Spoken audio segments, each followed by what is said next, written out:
page. So come and check us out, hang out with us here today, nonetheless. But happy Thursday, Kev. Mr. Kev Nash, welcome. What up, though? A little bit of a slow start today. Not slow start, almost a late start, but we got it figured out. So we're at the Nutter Center, home of the quarterfinal matchup tonight. The Raiders welcoming in the Norse and Northern Kentucky. We have a jam-packed show ahead of that matchup. Chris Collins and I will be on the call later on tonight for that. Again, that's 8 o'clock tip-off, not 7. And we got plenty of tickets to give away. So if you want tickets to tonight's Wright State Northern Kentucky quarterfinal conference tournament game, text Raiders to 518-1410, Raiders to 518-1410. But yeah, they're getting the floor set behind us. The league's in town here tonight. Has a big game feel, no doubt about it. Absolutely, man. We've been out here for like about an hour now, and it's buzzing out here. We're seeing some of the people that work here already here. We're seeing people warming up on the court. Obviously, the women's game is before the men's game, so it's jam-packed at the Nutter Center tonight. All right, so Adam's back in the studio. He's holding it down. Adam, I think we are good to go. So, all right, here's the deal. We got a jam-packed show. We're going to hear from our guy Joe Lunardi coming up here in hour number 2. We got a ton to get into with him because if Wright State wins this game tonight, okay, they haven't clinched anything other than a chance to get to the Final Four in Indianapolis, Indiana Farmers Coliseum. If they go on to win the conference tournament, they'll go back to the NCAA tournament. That'll be the third trip to the tournament since Scott Nagy took over years ago, right? About 8 years ago. And good chance that they could potentially end up at UD Arena in the first 4. Yeah. And so we're going to talk about that with Joe Lunardi because I'm curious his thoughts. He has Oakland out of the Horizon League right now because they're the 1 seed. He has them on the 14 line. I mean, I'm a big Wright State homer, don't get me wrong, but having them as a 14 seems kind of strange. I would imagine just because the struggles in the win-loss department early on, we'll see what ends up happening. But, yeah, if they're fortunate enough to get there, I do see maybe a potential first 4. I don't want to get too far ahead of ourselves. Yeah, I think that's the landing spot for Wright State in the first 4. And selfishly enough, I want them to land in the first 4. Don't tell coach, don't tell any of the players that I want them to land in the first 4 just so they can play at UD Arena again and make it super convenient for me to go to the game. That's all. I mean, at least the difference for me this year and in years past, my travel for the tournament will be covered. So that's what now I might send them to California and I don't care. Go wherever. But nonetheless, no, I don't want to get too far ahead of ourselves talking about the NCAA tournament because we're not just talking Wright State today. We'll talk about that other team in town. Okay, we got to ask Joe Lunardi about them. Are they a lock? I mean, they're a top 25 team, but they have, you talk about the conference. Every time they play a good team in their conference, they haven't won any of those games. So we're going to talk about that with Joe Lunardi and Ohio State as far as they're concerned. They fired Chris Holtman with 6 games to go. Mm-hmm. They've won 4 of their last 5 since they made that coaching change, and they have some big wins. Michigan State, taking care of one of the top teams in the country, and Purdue. They have some good quality wins. Is it enough to put them on the bubble? So we'll cover all of that with Joe Lunardi at 4:15. I have to ask him about my team. Your Cuse? Yeah, I got to ask. They're still your team, huh? Absolutely. And no switching sides. We ride it out until things get It's better. Funny you say that. Oh, gosh. We ride it out until things get better. You know what I'm saying? No switching sides. Go Cuse. All right. Well, we got and again, we're going to hear from Clint Sargent, assistant Wright State head basketball coach, is going to come on. Our assistant coach. My apologies. Clint will come on with us here in a bit, and then Alex Hubricks. Alex, he's one of my favorite players on this team too. Some friends of mine who have been trying to get in to come into these games and stuff.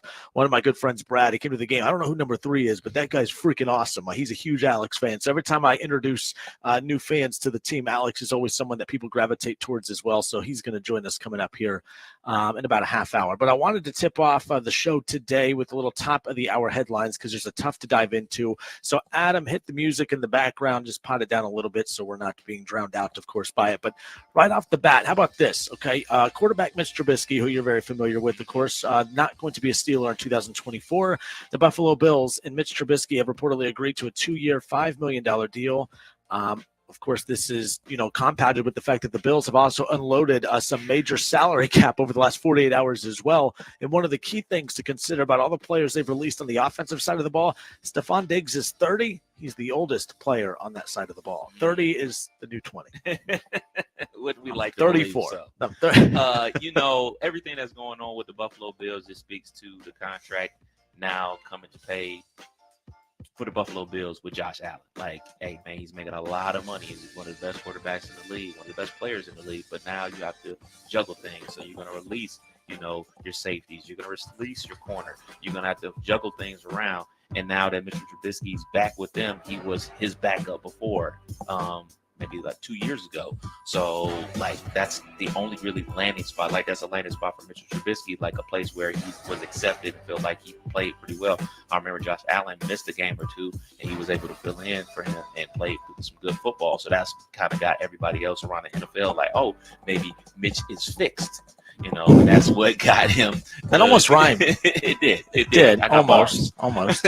And then that's what got him the opportunity to be a Pittsburgh Steeler as a starting quarterback. He turned into a pumpkin, turned back into his Chicago Bears self, and, you know, ended up out on the street.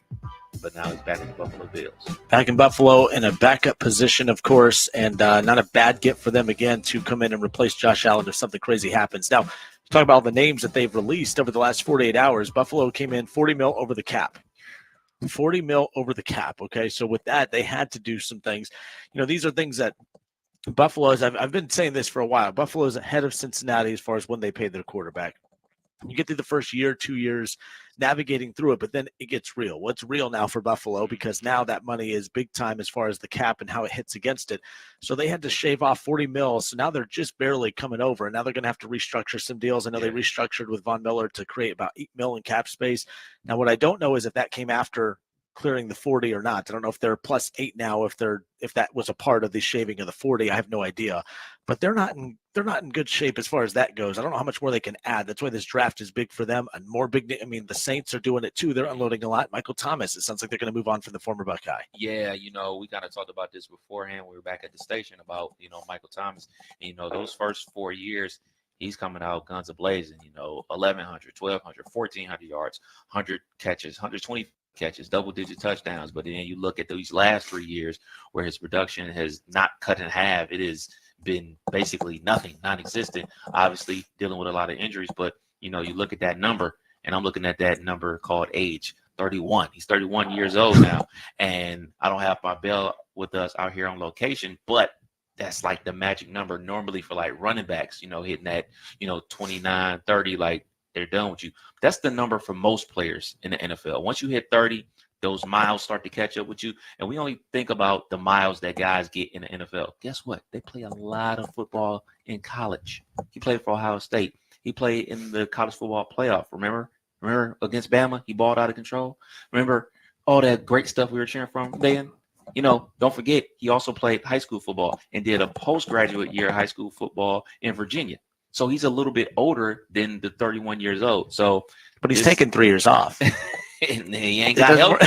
He ain't got healthy. He hasn't got healthy. And this is no knock on Michael Thomas. This is just football. Like, people always talk about, like, oh man, so-and-so is injury prone. That person is injury prone. They're playing 17 games. In my book, if you play 14 of the 17 games, that's good enough for me. It's the Kinner Kev Show here, 1410 ESPN Radio, live at Wright State University's Nutter Center. We're, of course, Dayton's radio home of Wright State basketball. The Raiders taking on tonight Northern Kentucky in a rematch from the finale of the regular season this past Saturday, where they came away victorious. They've beat them twice, looking to make it 3 times coming up later on tonight. Still plenty of time to get your tickets. If you are interested in going to the game tonight, we have a certain allotment of tickets that we can give away, but once it's a first come, first serve. So text Raiders to 518-1410. During the break, we'll check that, and we'll get those out right away. They're digital tickets, pop up right on your phone, very convenient. Text Raiders to 518-1410. First come, first serve as far as that's concerned. But a big one tonight, and I kind of like the format for this tournament too, because it's a little bit of blend. You kind of get your host sites, you get the schools, their fans in attendance, and then you have the neutral site for the Final Four at Indiana Farmers Coliseum in Indianapolis. So kind of a blend of both. You get the best of both worlds. I know some hate it. I mean, I know back when it was in Detroit, the first round, the whole thing was there in Detroit. Now it's a little bit of a blend of both. I kind of like the blend of both, to be honest with you. So, not to be talking on how old I am, but, I'm a little bit older than you. Ring the bell. I remember when they used to do the conference tournaments at the actual schools. So, I remember one year the tournament was here at the Nutter Center. Yep. So I would go to all the games. Obviously Wright State was sitting on this bench, but they were the lower seeds, so they sat on the other bench, which was totally weird. Other years it's been at Cleveland State, all across, the conference. So I like the fact that we still have that appeal where you get a home game for the higher ranked seed, and then you go to the quote unquote Final Four in a neutral site setting. So I'm here for it. 518-1410. That's the number again. Just someone texted now asking about that. Text Raiders to 518-1410. The last when Wright State, the last time they held or hosted the conference championship game, I think that would have been 14 or 15. I just started at the school, and they hosted Milwaukee. So that was like the last year. Wood? No. This would have been Jaron Young, and AJ Packer and those guys. Billy Donlin was still the head coach at that time, and that's when they had hosted Milwaukee. So Wright State ended up hosting that year because that's when Green Bay had Kiefer Sykes, who's one heck of a talent. I still think he's floating around the G League, if I'm not mistaken. I think Kiefer's still playing. I think a little time TBT. with the Pacers. Okay. We saw him at UD Arena last year for the TBT as well, so that was pretty cool as far as that's concerned. Okay, continuing on with the headlines. How about this? Indiana coach Mike Woodson will return next season, according to sources for the Field of 68. Also, Zach Osterman with the Indy Star reporting this as well. My thinking of this is, like, I'm not really advocating for him to lose his job by any means, but what this screams to me is Chris Holtmann at Ohio State. It's like, it's not working. You know it's not working. Don't bring Mike Woodson back and then get to the point to where Ohio State is, where you ultimately had to fire your coach with 6 games left in the regular season. Ohio State, and we'll talk about it with Joe Lunardi, they're probably going to miss this NCAA tournament, even though they're playing amazing basketball right now and have some big-time quality wins, but too little, too late. If you're Indiana, you know if it's working or not. You know, like Ohio State had concerns. They should learn from their counterpart in the Big Ten, Ohio State. This just feels like Ohio State, Chris Holtmann all over again for the Hoosiers and Mike Woodson. Yeah, you look at what's going on in Indiana, you want to think like, oh, man, it's Indiana. It's such a storied program. You know, the national championships, they were the last team to go undefeated for a whole season.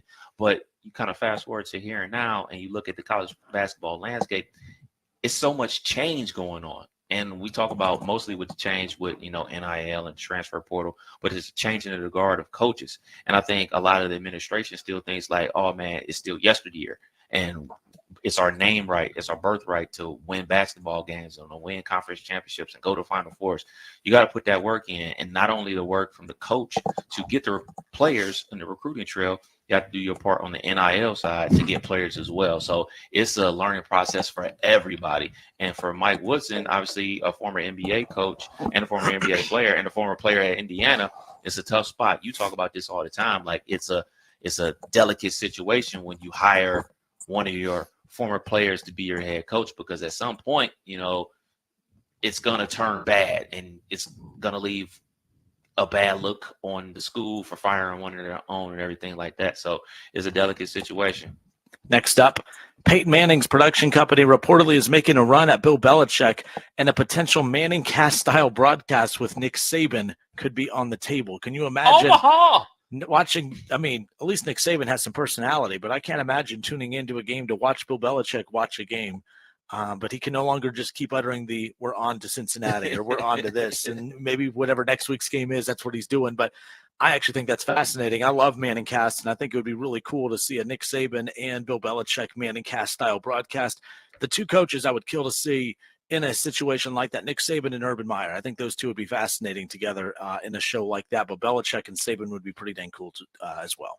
Not to derail it, but there's a great documentary on Apple TV Plus. It's all about the New England Patriots dynasty, and the latest episode that's getting ready to come out is all about the Aaron Hernandez situation. So just a little plug for that. Is it actually going to be, or is it going to do what Netflix or whatever I think the Florida doc? I think they're going to do it. I mean, you saw the one that they did on Netflix. Yep, that was wow. But to answer your question, I mean, I'm intrigued. I'm intrigued because a lot of these coaches that we think don't have a personality, as soon as they get on TV, we find out they do. I mean, we didn't know Nick Saban was this funny or interesting before he started doing the weekly hits with McAfee. So we got to see more of his personality. And plus, maybe not with Belichick, but like these coaches need to be out there in the forefront. They need to be out there, especially the college coaches, because this is always a recruiting tool. It's always a tool for you to use to get the players. Now, for Coach Belichick, I do think this is a situation where, hey, man, once you go down this road, will you be able to double back and come to the NFL? Because we saw Sean Payton do it, and he was extremely harsh on TV, which is fine. That's your job. But then he brought that TV energy to the locker room, and it didn't end so well with him and the Denver Broncos. Well, he's still a coach, but talking about the players, and specifically his quarterback. Well, you know how as a coach you end up adding shelf life to your career. is starting rebuilds, and that's what they're doing in Denver. I mean, they gave the deuces, they chucked the deuces to Russell Wilson, and they unloaded Justin Simmons today. 4-time All-Pro. I mean, but they shaved a lot of money off. I mean, that's what they're doing. I mean, they're just clearing cap space, and they're setting up to probably lose a lot. I'm really curious to see where they go in the draft if they try to move up to. I'm just surprised that I don't know the Simmons contract situation. I'm sure if they could have traded him, they would. Yeah, that's a cap. That's a salary down. That's all that is. And the crazy thing about it is they have to do that because of obviously letting Russell go. So that's like 40 against the cap. But the thing about it is they have to still pay that money to Russ. They're paying. Imagine getting paid 40 M's to go away. And that's how he could stick it to Denver too, because what they're hoping is he goes and signs a deal elsewhere, and then some of that will come off. But that's not the case as far as that's concerned. It doesn't look like it's bouncing around a lot more than usual. Anyways, ADD. The machine's good. We're on the air. That's all that matters. Yeah. That's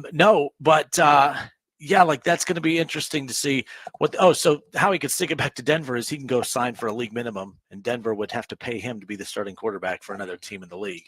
That would be interesting. Yes, Mark Smith, I'm with you. He goes, what about Stephen A. and Pat McAfee getting into it? I've read multiple reports on this. One was a little deceiving with the headline. If you actually read the article, there have been recent statements released that, yes, that there was a heated debate in the meeting recently with them, but that they're both cool now, and that Stephen A. has come out and said, no, the seats always, that they're the number one show for a reason because he has winners come on his show, and he's a winner, and he'll be invited back onto the show next year. And apparently both have released statements saying that they're good. But we all know the comments that have been made that have led to that. Stephen A. Smith, when it was announced that Pat McAfee was coming in and just dominating and going to get all this money, Stephen A. was perfectly fine with it. And the reason Stephen A. was perfectly fine with it is because he knows he runs ESPN, and he's like, well, if that dude is getting that much money, guess who's going to be getting that much money as well. But I guess it was a project that they were working on together that creatively Pat McAfee has creative control over everything that he does. So he basically doesn't have he has a boss, but he doesn't have a boss, if that makes sense. Stephen A. tried to be the boss in this situation, and McAfee wasn't having it. Yes, always conflict with McAfee for sure. But those are two alphas right there. You knew that was going to happen eventually. Look, man, people have to get off of this situation where they don't think that people that work at ESPN or 1410 Wing AM have conflict. Like, there's a ton that goes on behind the scenes. We always talk about it before we jump on the air. On days that we're not on the air or off, people think we're at home watching TV, playing Madden, whatever the case may be. There's a lot that goes on behind the scenes. So when Greeny's always talking about production meetings before the show, guess what? They're having production meetings at like 5 a.m. to get the show ironed out. They don't just walk into the studio and say, hey, what we're going to talk about today. There's a ton that goes on. So just think about your job that you do on an every single day basis. Do you get along with all of your coworkers? If you do, you are a saint. I do. You know me. Love. Full How's love. that key? How's that new key working out for you? I'm just glad Adam got in the building. That's all that matters. How he gets back in the building moving forward, I don't know. But I don't even know where those keys ended up, to be honest with you. But next up on our list of headlines here, the Ohio Prep Sports Writers Association has announced the finalists for the 2024 Ohio Miss Basketball Award. And I think this is pretty cool. Bryn Martin, Jr. at Springboro, GWAC Player of the Year. She is the only local player that is on that list. And I went back and looked. So the past Ohio Miss Basketball Ohio winners, only 3 since 1998. There have only been 3 total from the area. Maddie Westbeld from Fairmont back in 2020, Mariah Getty from CJ back in 2005, and then Tamika Williams from CJ back in 1998. So that's pretty good company to be in. And I forget, a few years ago for Fairmont, when Westbeld won that, she goes on to play at Notre Dame, very good player.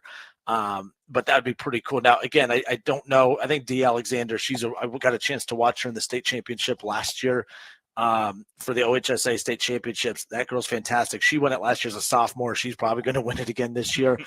Pulling, though, for Bryn Martin, GWAC Player of the Year, a back-to-back 1,000 yards. See, got football in the brain. Sorry, Bryn. But, yes, back-to-back 1,000-point scoring seasons, school three-point record, averaging about just over 20 a game, shooting 57% on the season, 41 from behind the three-point line. I mean, just an unbelievable talent, about 5 assists a game, 5 rebounds.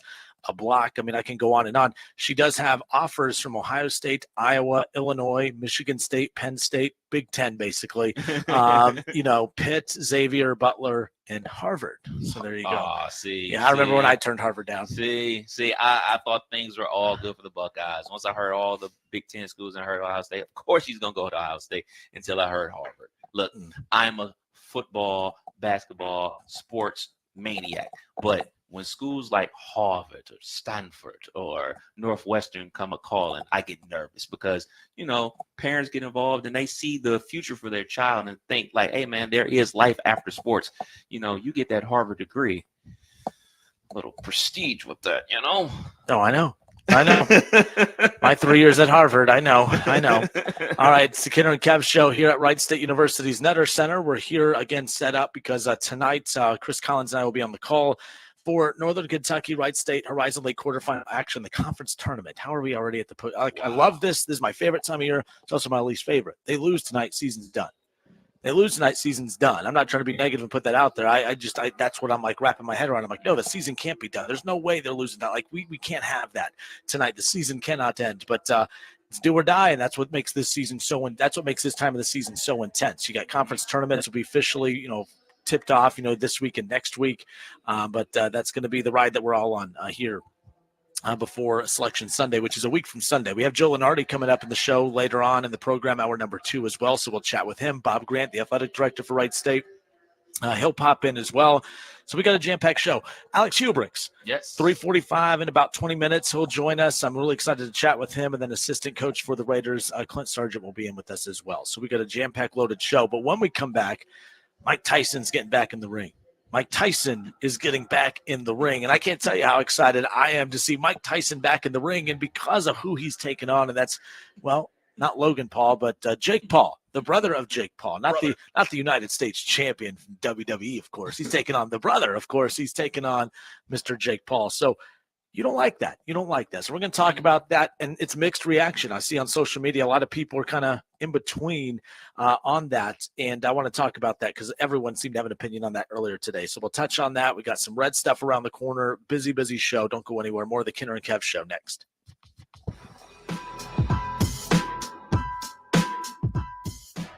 It's the Justin Kinner Show with Kev Nash. Justin, you're awesome, baby. Right here on 1410 ESPN Radio. ESPN 1410 Wing AM weather. Our forecast, mostly cloudy and 45 tonight. Chance of showers and 63 tomorrow. Rain, breezy, and 58 on Saturday. I'm Rick Schremp for 1410 ESPN Radio. Hungry for a great time? Maybe some great food? Then come on down to your neighborhood Submarine House. Try our oven-toasted deli subs, our mouth-watering salads, pizzas, appetizers, and more. And wash them down with a unique selection of craft beers while watching the big game on our big screens. With locations around Dayton, in Columbus, and our newest sports bar in Kettering, you're never far from a Submarine House. Subs, sports, spirits. Submarine House. Hello, it's John Kozik, founder and president of TurboTrack Realty, and I buy real estate as is fast for cash. Give us a call today for an all-cash offer at 614-470-2000, 614-470-2000. I buy vacant properties, inherited homes, divorce situations, death in the family. I even buy my tenants won't pay me the rent houses. Give us a call today for an all-cash offer at 614-470-2000, 614-470-2000. The most common form of treatment for the arthritic joints is normally cortisone injections and gel shots and over-the-counter medications. And most patients have tried all of that and are still in pain. Every day, Dr. Aaron Wolkoff, a QC Kinetics medical director, meets patients who have exhausted every method to get relief. They've been told surgery is their only option. They want to stay away from that path, and they come to us almost as the last hope. So we're using our own body's properties to help manage pain, to help slow arthritis down, keep the patients active with no downtime, and getting back to what they enjoy doing. I mean, I love what I do. QC Kinetics regenerative treatments from our board-certified providers help heal and restore aching joints. No surgery, harmful drugs, or downtime. Call for your free consultation today. Call QC Kinetics 937-936-0325. That's 937-936-0325. 937-936-0325.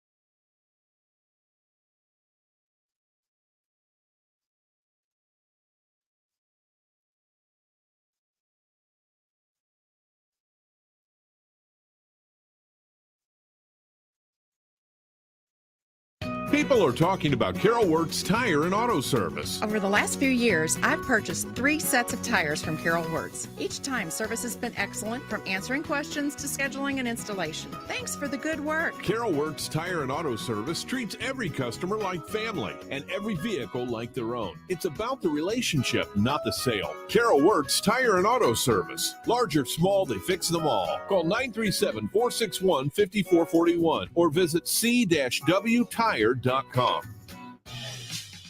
For the ones who work hard to ensure their crew can always go the extra mile, and the ones who get in early so everyone can go home on time, there's Grainger, offering professional-grade supplies backed by product experts so you can quickly and easily find what you need. Plus, you can count on access to a committed team ready to go the extra mile for you. Call, click Grainger.com, or just stop by. Grainger, for the ones who get it done. We're going abroad for the first time in years, to Spain. So we started using Babbel. And started learning Spanish fast. With Babbel, you can start having conversations in another language in just 3 weeks. ¿Cómo te llamas? ¿Cómo te llamas? When you learn a language, you want to actually use it. Babbel is designed with that goal in mind. In just 3 weeks, we're starting to have conversations in Spanish. Gracias, Babbel. Babbel, language for life. Now try Babbel for free at Babbel.com. That's Babbel.com. Frickers tips off the season with a trio of fan favorites. Frickers Street Tacos are back for a limited time. While you enjoy the march to the national championship of college basketball on Frickers TVs, you'll savor the flavor of 3 Frickers Street Tacos. Frickin' Chicken Tacos, Grilled Chicken Tacos, and Mississippi Barbecue Tacos are back for a limited time. While your brackets get busted, smash a personal pitcher of domestic draft for only $6.99. Hurry before time runs out at the home for fun, food, sports, and spirits. Frickers. Cordell Transportation has more advantages than ever before, including brand new equipment. That's right, plus excellent pay, benefits, and a $5,000 sign-on bonus. Apply now at CordellTransportation.com. Cordell Transportation, driven to succeed. Listen to this station anytime, anywhere on Odyssey. Odyssey is your new audio home for all the music, news, sports, and podcasts that matter to you. Odyssey. That's AUDACY. Imagine your team always looking and feeling their best in high-performance technical workwear. Cintas can make it happen. They have garments for almost every job imaginable. And with the Cintas Workwear program, you get freshly laundered garments delivered every week for everyone on your team. Great garments without the bother of laundry. That's a real perk for employees. Find out how Cintas can boost team image and morale. Visit Cintas.com. Oh, I'm ready! And get ready for the workday. Without the ones like you, who work tirelessly to keep things running, everything would suddenly stop. Hospitals, factories, schools, and power plants, they all depend on you. No matter the weather, emergency, or time of day, you're the ones who get it done. At Grainger, we're here for you with professional-grade industrial supplies. Count on real-time product availability and fast delivery. Call, click Grainger.com, or just stop by. Grainger, for the ones who get it done. You can score bonus savings on better sleep during Mattress Firm's Friends and Family Sale. Save up to $700 with your extra discount. Plus, get a free adjustable base on select beds.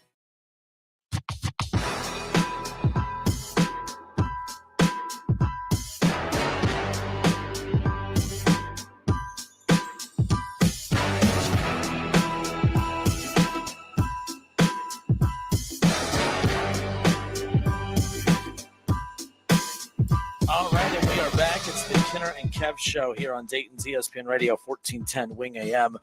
Wright State guard Alex Hubricks is going to jump on with us coming up here in about 15 minutes. We'll also be joined by Wright State assistant coach Clint Sargent at the top of the hour. Bob Grant, athletic director, he'll hang out with us here in a bit, and then we'll talk bracketology with Joe Lunardi. We're here at Wright State, the final home game of the season. It was the final home game of the regular season last Saturday, but there were some things on the line that, if they lost, they would have to go to NKU to play this quarterfinal game, or they would have had to end up traveling just a few short minutes to Green Bay.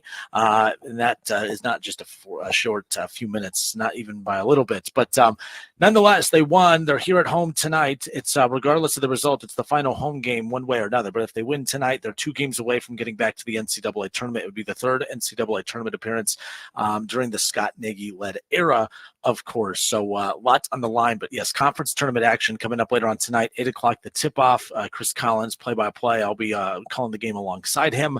So looking forward to that coming up later on this evening. But before we get to Alex here in the suite with us here in a bit, Mike Tyson back in the ring, going to be going up against Jake Paul. And this is, we've seen a couple of these gimmicky type fights. We just saw Mayweather and Logan Paul box not too long ago. I don't know who puts these on. I don't know if it's the same company, anything like that, but we've seen the Pacquiao Mayweather. We've seen some of these things put together late that aren't your traditional boxing matches, but they seem to get more national attention, more pub, more buzz than your traditional boxing card. Yeah, it's all about popularity. Are you popular enough to move the needle? I remember when COVID was at its peak, they had like the celebrity boxing things going on. I forget who it was. It was Lamar Odom. He was fighting.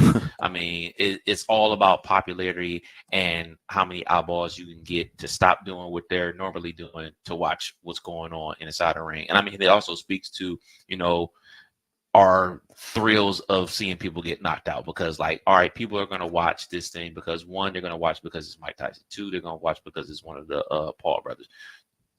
No, more people are going to watch because they want Mike Tyson to knock him out. And then, Paul's fans want, hey, man, can you knock out Mike Tyson? What can you do? So it's going to bring a ton of viewers. But this is not boxing.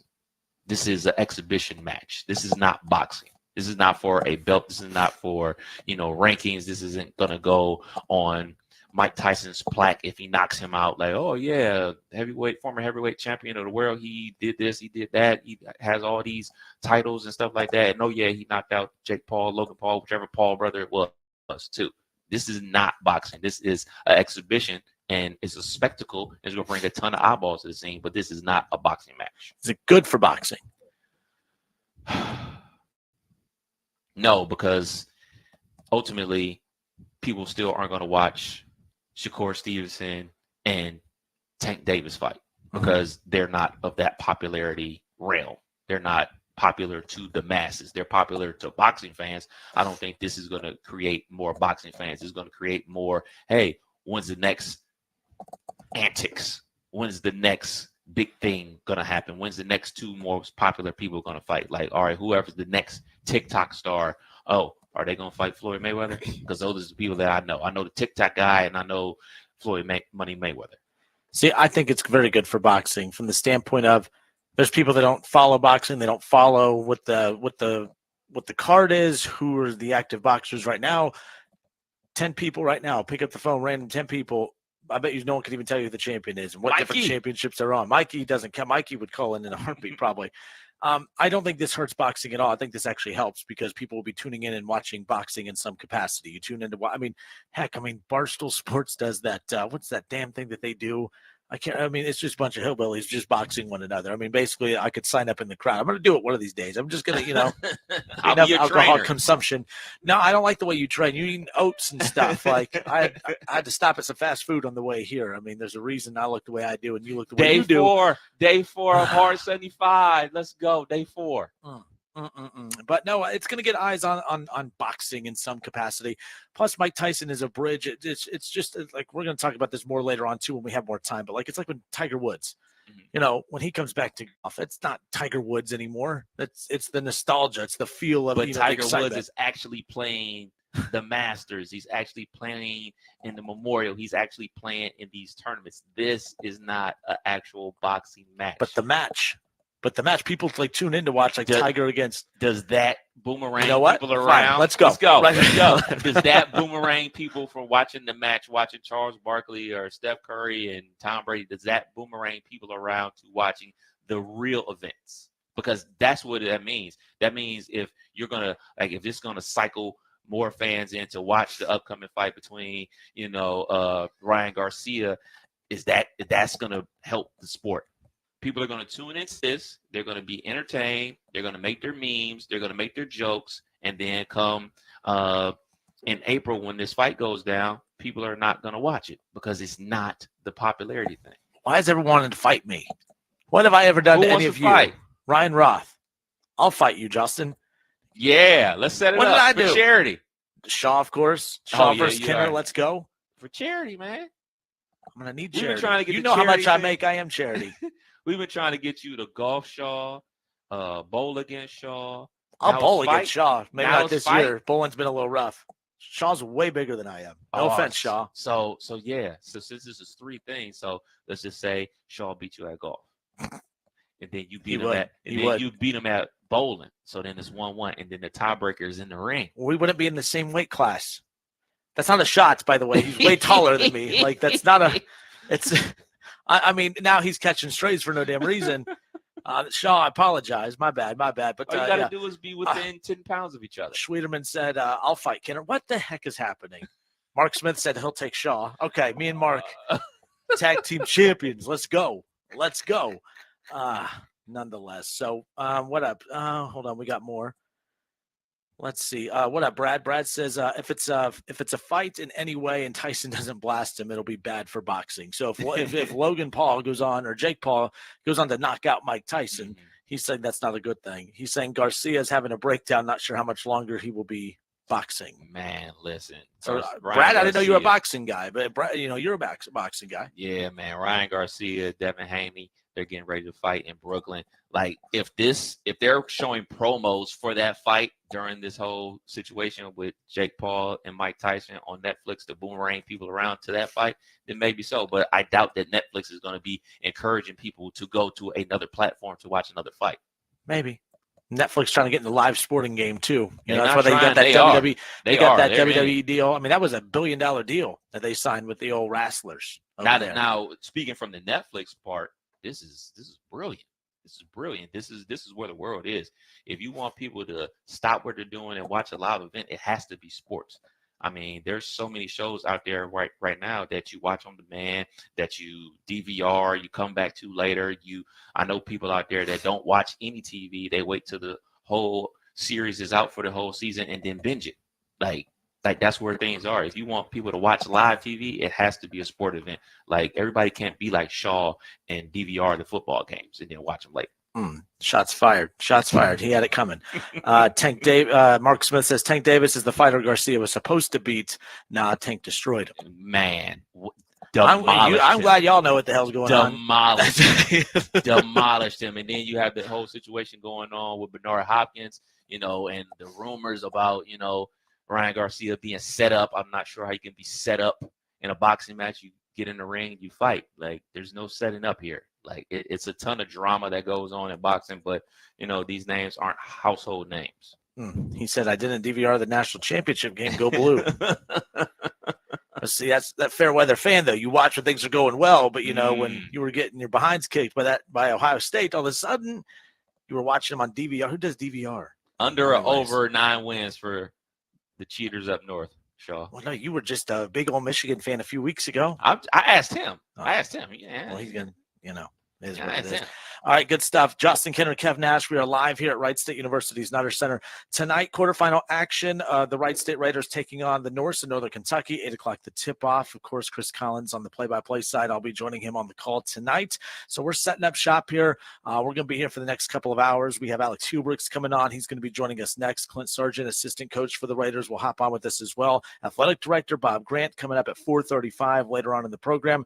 And then we'll talk some bracketology with ESPN's Joe Lunardi. history. The last time Wright State won the Horizon League tournament, of course, they would go on to play in the first four at UD Arena. They would go on to win their first tournament game in program history.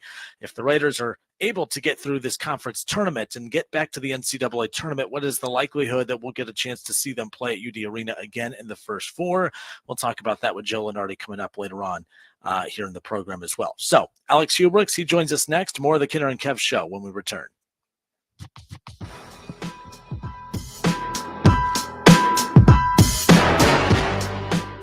Listen, stream, watch. It's the Justin Kinner Show with Kev Nash, right here on Dayton's ESPN Radio, 1410 Wing AM.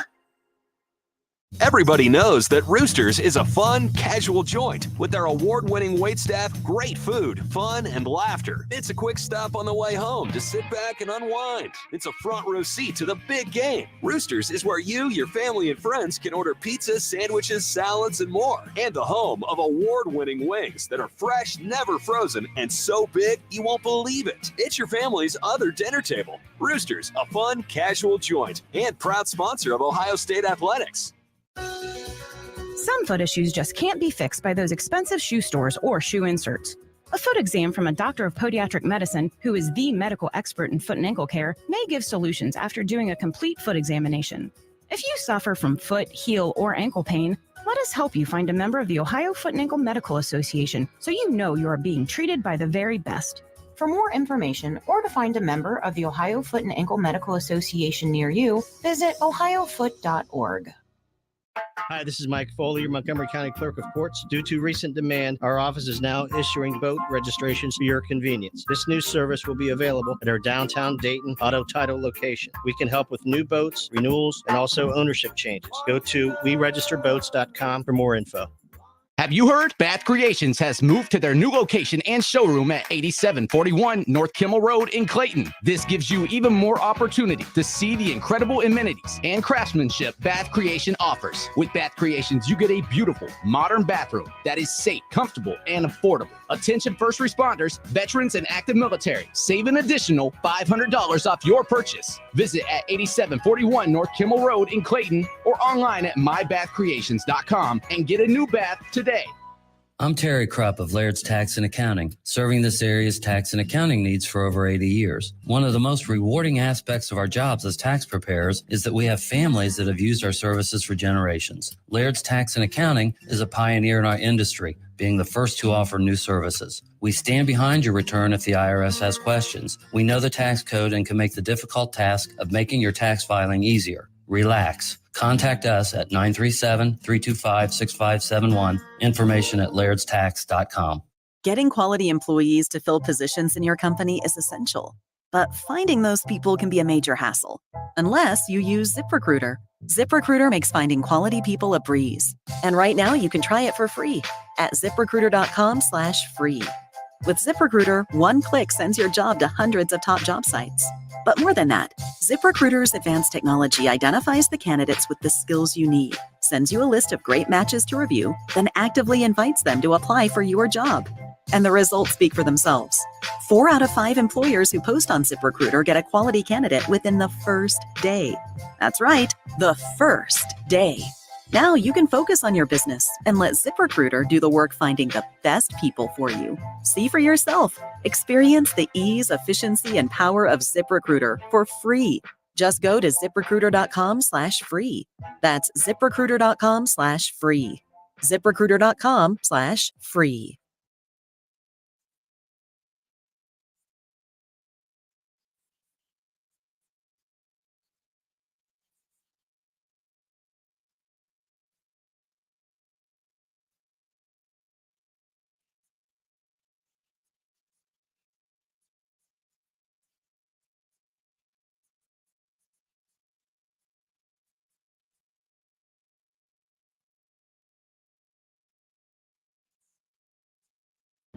Meet Cheryl. Hey. She's on vacation and lost in the moment. Unfortunately, so is her Chase debit card. It's gotta be somewhere. Maybe she lost it at salsa night. These skirts should have pockets. Or maybe she lost it at Pilates. 3 and 2 and... But she's not worried. With the Chase mobile app, she can lock her card till it turns up. Tools that help protect. One bank that puts you in control. Visit chase.com/checking. Chase Chase, make more of what's yours. Chase mobile app is available for select mobile devices. Message and data rates may apply. JP Morgan Chase Bank and a member FDIC. O'Reilly. Need a little help? O'Reilly Auto Parts can help. Need advice? We've got advice. No matter what you need, we have thousands of professional parts people doing their part to make sure you have it. Exceptional customer service. Just one part that makes O'Reilly stand apart. The professional parts people. O'Reilly Auto Parts. Obi Toppin here. Are you ready to hoop it up with me? Register for the Care Source Obi Toppin Basketball Pro Camp, August 7th and 8th at UD's Recplex. Visit obitoppincamp.com for more information and registration. Can't wait to see you there. When I got the news, I was shocked. I was scared. I was angry. When I heard it could be treated with the right care, I was relieved. I was happy. I was given a second chance.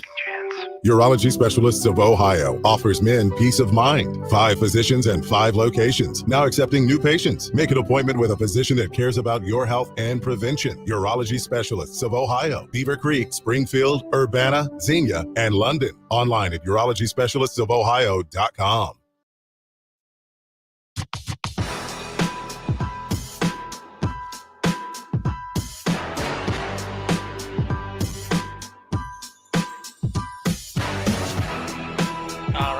Welcome you back. It's the Kinner Kev Show here on Dayton's ESPN Radio 1410 Wing AM. We are back and rolling again, setting up live here at Wright State University's Netter Center. We're Dayton's radio home of Wright State basketball, of course, and we'll have the Raiders coming up later on tonight, 8 o'clock, the tip-off. Chris Collins doing play-by-play, filling in for Jim Brown for the season. I'll be calling the game alongside him.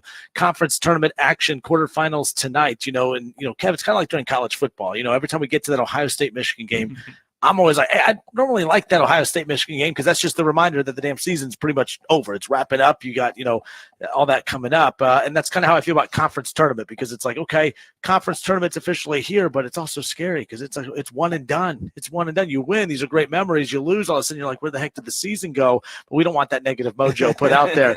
But hanging out with us here in studio, but here in our, pseudo studio here in the Wright State Suites, of course, looking on the floor at Wright State University's Netter Center, Wright State guard Alex Hubrick's hanging out with us. And Alex, man, I appreciate it, especially taking some time on game day and hopping on with us. Yeah, appreciate you guys having me. So big game tonight, obviously. I talked about that. You played in the conference tournament last year, of course. You know how this works.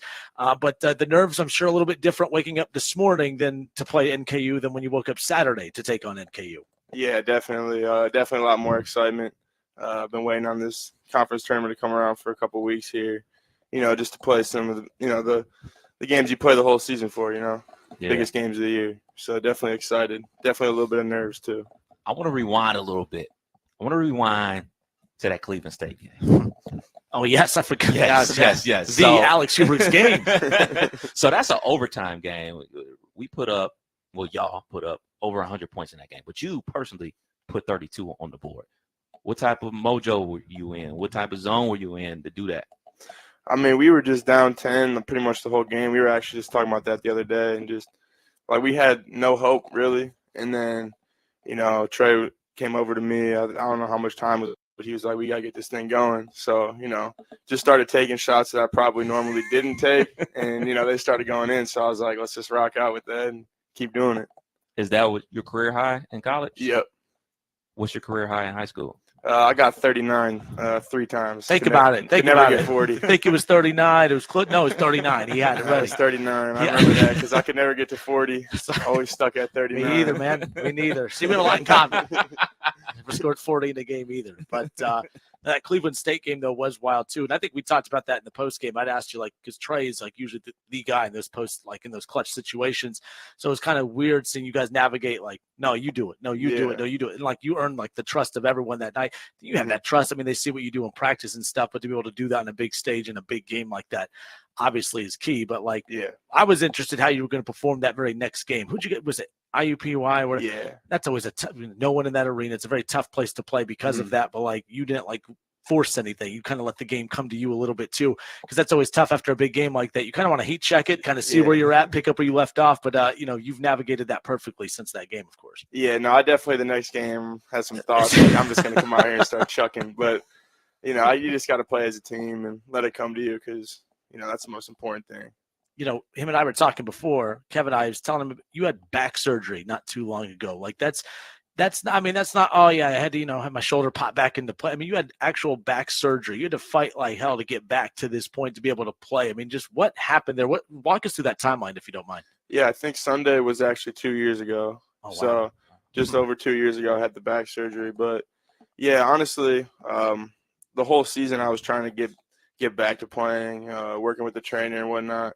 But the back's tough because you can't do too much. You overdo it. And then, I got those incision shots or whatever they're called, cortisol, I think they're called, a couple times. And, I feel good for a couple of days, and then I'll be right back to being in a lot of pain. So, yeah, right after the season, I actually missed the whole conference tournament. So I really want to get back to Indy just to experience that because I know Brandon, he always talks to me about it, and he'll be like, you remember in Indy when we went to the Butler to practice? I'm like, dude, I wasn't there. I don't know how many times. I got to tell you.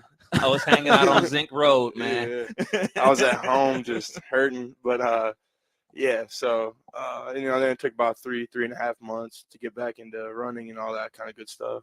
Man, that's, so you talk about like the conference tournament, not last year, the year before. Yeah. Oh, they went to the tournament. When they went to the tournament, Oh, man. So you're at home recovering from back surgery while your team's out making it to the tournament. You're having to watch it all from afar. Like, that's brutal. But, obviously playing a big role in the team's success this upcoming season, of course, no doubt about it. But, we had Tanner on last week. He came in and hung out with us for a bit, and we, talked with him about, his kind of journey, leaving Wright State, then coming back and trying to get reacclimated. You didn't play that season that you were out. Did you play with Tanner? I don't know why I can't remember. I played a couple games, but I also played with him. Would have been my freshman year, so his sophomore year. I keep forgetting you've been around a minute too. Yeah. You've been around a little bit as well. What was that like when Tanner came back? Just obviously, you can't just come back and just pick up where you left off. You have to kind of get reacclimated, but you guys had to get acclimated to playing with him again too. Yeah, definitely. And it didn't help. We didn't really know he was going to be eligible to play until, so soon for the games to start. But yeah, definitely. I think Ohio State kind of tried to change his game around a little bit. So I think him just trying to fit in with us and then find his, get back to the way he plays was kind of tough at first. But I think he catered to us for the most part the whole summer. He didn't put himself first, which is great. We were talking to Coach Trice last week, and one of the things that we talked about was the fact that you guys don't practice a lot of offense, even though you're one of the highest scoring teams in college basketball. Talk about practice if you're not working on offense, because, from the fans' perspective and younger kids' perspective, they think the game is all about putting the ball in the hoop as opposed to the other side of it. Yeah, it is crazy because we don't do a whole lot of offense during practice. So it is kind of like we go out there and we're putting up all these points and we don't really even practice too much. But yeah, we've had the same problem all year, just not being able to guard as well as we should. So we have so many talented players in the team, and I think we all just play together so well that we don't even need to work on offense that much. We just got to figure out defense. And, Coach has been harping on it all year. And in practice, that's all we work on. So I would say the offense is probably just more of a product of just having good players, honestly, and Coach just lets us rock out for the most part. Yeah, that's got to be awesome feeling to have a coach that has so much trust in you guys that, hey, man, we know the sets, we know what we're going to do, y'all execute it, and he's just worried about the other side. That's got to be real freeing, especially for a scorer like yourself. Yeah, it's really nice because once you gain that trust from Coach, he pretty much lets you do whatever you want for the most part. Just as long as you're not doing anything, Steph Curry, too crazy. Yeah. I mean, if you hit it, if you're making it, but if you're missing it, yeah, he'll definitely, have a little talk with you. But for the most part, all the guys know, not to do that kind of stuff. You guys feel like, defensively, it looks like you guys have improved. I know coaches won't tell you that, right? You always have to improve defensively, right? You guys, we see it. We feel, I think up until this past game, you guys had held opponents under 80 for 5 straight, which some will say, well, yeah, but 80 is the big number to give up. But that's an accomplishment considering how easy it was for teams to score on you guys. Initially, you feel like you're playing better. It looks like it from afar. You guys playing better defense, in practice. You feel it as a player out on the floor? Yeah, definitely. In the last, however many games it was that we were holding opponents under 80 was great. It's kind of tough for us because, we play so fast that there's so many possessions that our focus is mainly just keeping them under 1 point per possession. So they might score a good amount of points, but as long as, we're holding them under that 1 point per possession, we'll be in a good spot. Have their hands full tonight. They got Warwick. You got some good guards. You have to be guarded out there tonight too. I mean, between you and Trey, always having to take on a lot of their, faster and bigger guards and stuff like that. I'm sure that just wears you guys down. But you've been really good at playing both sides of the floor. You and Trey have had to really kind of focus on that, obviously, throughout the season. Yeah, just making sure we're taking good care of our bodies, staying in shape, and we know we got to play a lot of minutes and we got to guard. So yeah, just staying in shape and doing a lot of recovery for sure. Rewind it again back to the Indiana game. I mean, what was it like playing in an environment like out there in Assembly Hall? Yeah, Assembly Hall was sweet. Definitely a really cool experience. It kind of hurt a little bit because I thought we could have got him. Without Trey, honestly. We had some times we just, in the beginning of the year, just couldn't get a stop. But we were hanging with them, and it was a great environment. Those fans are crazy, so it was fun. They actually had fans at that time too, because I know the last month, every time you watch an Indiana game, it's like you could start to see the seats kind of spread out throughout the arena or whatever. So it was nice to see a full, arena when that time came, of course. But I know we only have a couple more minutes with you. Appreciate you taking time. I have to share this, though. So, started doing the games this year, really been trying to get, a lot more friends and stuff to come out to games and stuff. And my one buddy, Brad, every time he goes, I don't know who number 3 is, but that guy, I can't tell you everything he said, but he's like a big Alex Hubrick's fan. I'm like, oh, that's Alex Hubrick's, man. He's freaking badass. You have to so he's like a huge fan of yours, but it's not the first. Every time I bring people to watch games, you're always one that it's just because how hard you play both ends of the floor, all that type of thing. Just again, it's not just what you do offensively, what you play at the defensive end. I know just being a well-rounded player is something that you're really focused on. Yeah. Appreciate that, Brad. Yeah. But no, he said you're Alex No Bricks. He just Alex No Bricks. There I like you go. that. I like that one. But no, yeah, I mean, definitely a shift of focus in the beginning of the year. Just trying to find a spot on the team with Tanner coming back. We had the offensive players, so just worked all off season really, just trying to become a better player on defense. Yeah, and I think offense figured itself out, even though I was struggling a little bit to start the year. So, yeah, I think, it all just worked out really well, where it just helped me become a more rounded player. Last thing before we let you go, man. You're a Green Bay Packers. Yep. Beat the Dallas Cowboys in the playoffs. You guys seem to have yet another franchise quarterback. That's 3 in a row from Brett Favre to Aaron Rodgers. Now you got Jordan Love. What are your expectations for your Green Bay Packers this upcoming season? Super Bowl. No, I'm just kidding. I mean, it'll be great, obviously. But, those young receivers just keep growing. They did so well last year, unexpectedly. And Jordan Love, I mean, I'm all on the bandwagon. You see the smile on his dude's face? I mean, that dude just a little bit of love for love. Oh, Good to have a franchise quarterback. I don't know nothing about that since I'm a Pittsburgh Steelers fan. Yeah, that's tough. He's all bigger than Kenny Pickett. Yeah. Well, let me ask you, if Kenny Pickett's your quarterback, Kenny Pickett or Russell Wilson, who you rolling with? Oh, damn, that took a lot. I got to go with Russell Wilson on this one. Yeah. He's out. Future going to be showing up to the games trolling him. Watch. He's getting in his head a little bit. Exactly. I don't think Browns fans are allowed to comment on anything quarterback related. I don't think that's fair. So I'm going to sit this one out. Hey, man, appreciate you taking time here on game day, especially. Appreciate that, like I said. But NKU coming up tonight. What was the vibe at shoot around? How you guys feeling? You guys feel pretty good heading into this, I'm sure. Beating the same team twice is tough, but doing it 3 times, are those just media stuff that we throw out? Is that actually something that goes through an athlete's mind? I mean, is that something you guys have thought about? Man, beating an opponent for the 3rd time, especially in back-to-backs, can be tough. Yeah, a little bit, but I think Coach pretty much he tells us that's not real, guys. Don't buy into any of that at all. Don't listen to he said that. Kev. He said that right away after the game. So, I mean, at the end of the day, you just got to go out there and play. So just go out there and play hard, and we should be in good shape.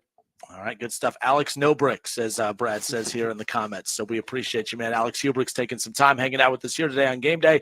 Wright State, Northern Kentucky tonight, 8 o'clock, the tip-off. You can find it right here on Dayton's ESPN Radio. Dayton's radio home for Wright State basketball, 1410 Wing AM and 101.5 Hank FM. Anything else for him before we let him go? When you hit a 3 tonight, can you do the Jalen Brunson for me? Yeah, I'll see. If I remember it, I got you. That first one right off the bat. I'm calling it. He's hitting the first 3 of the game. It's going to be 3-0 Wright State. No Bricks drains it from the corner. I'm just saying. I got to work on it. I had a you did one the other day. Game. It was a little iffy. was thinking to myself, like, what am I doing right now? You have it planned out. You just let it go. Just let it go. So now I'll have one planned out. There you for go. today. Me too. When I'm in the driveway, man, I just let it. Yeah. Anyways, appreciate you, man. Thank you. Yeah. All right, more of the Kinner and Kev Show. When we come back, we got Clint Sargent, Wright State assistant coach around the corner, Bob Grant, athletic director, plus Joe Lunardi. We'll talk a little bracketology with ESPN's bracketologist, of course. We'll chat with him. We got the Ohio State conversation. We'll talk about last time Wright State made the tournament. They were a first four team. If they win this conference tournament, where does Joe Lunardi have the Raiders? We'll talk about all that coming up. More of the Kinner and Kev Show next.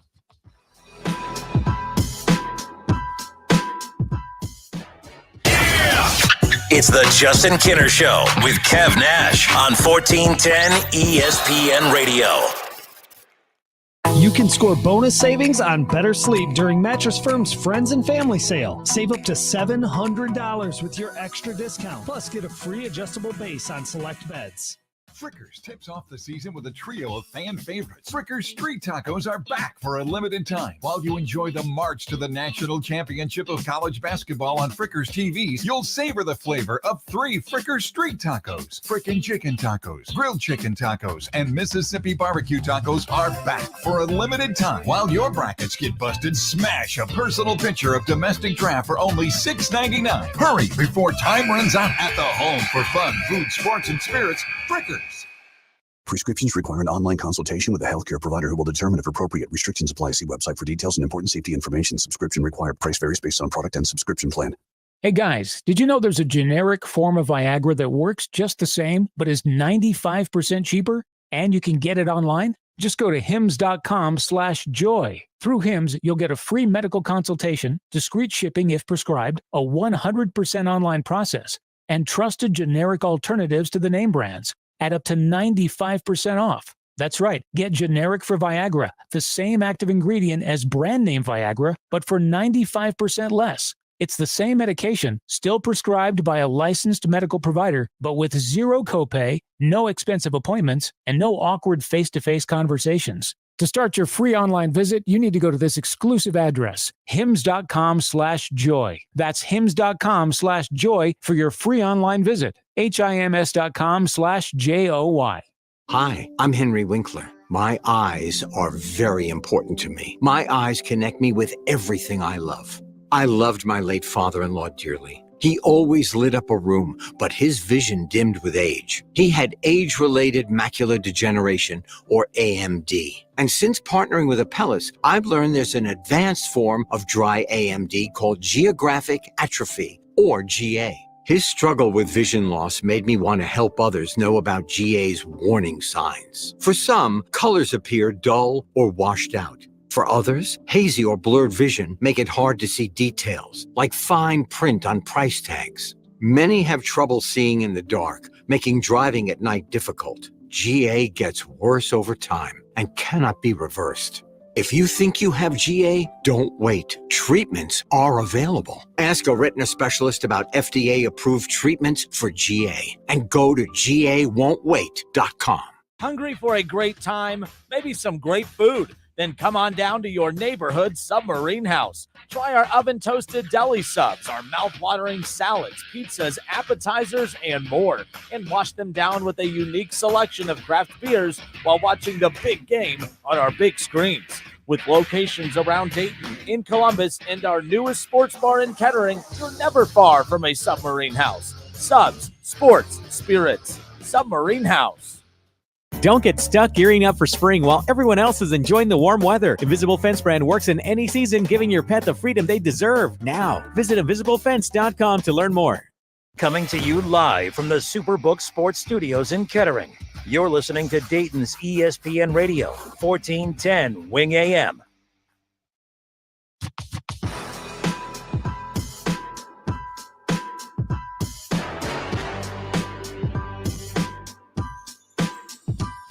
All right, and we are back. Hour number 2. We welcome you back. It's the Kinner Kev Show here on Dayton's ESPN Radio, 1410 Wing AM. Adam Campbell back in the studio. Adam, just a reminder, leave that Comrex pod turned all the way up, because as he leaves, we got to make sure that someone's back there running the stuff that knows what they're doing, and we're doing it remotely here today. But the show must go on. Shout out to Alex Hubricks, your first chance to kind of talk with him a bit, him a little bit. That's been my favorite part about doing the games this year. Is it's one thing to go to games and call games just from afar. Like I said, we have run in the habit of athletes are just robots. They're out there playing basketball, playing baseball, playing football, but getting to see everyone interact like behind the scenes a little bit. Alex is a great dude, great player. It's been fun watching him throughout the season and calling the games for him. So. Absolutely. Great hooper, and he's a Green Bay Packers fan. Did you see the smile on his face when I brought up the fact that he had 3 franchise quarterbacks in a row? Like, how lucky is he? How lucky is he? I mean, he probably wasn't even alive when Favre was the quarterback. He probably only knows the Aaron Rodgers era. I mean, you go back with the Green Bay Packers. Obviously, we talk about Favre, Aaron Rodgers, and now Jordan Love, but Bart Starr was also. So they have guaranteed 3 Hall of Fame quarterbacks, and the way things are looking with Jordan Love, he might be the next. I ain't afraid of Loudon Love. I'm afraid of Loudon Love. So Jordan Love. Anyways, too much love talk. Here we go. But Clint Sargent, Wright State assistant coach, with us here as we kick off hour number 2. Your NFL team. Who's your NFL team? Yeah, that's a good question. I'm a free agent. Free agent? What do you guys think?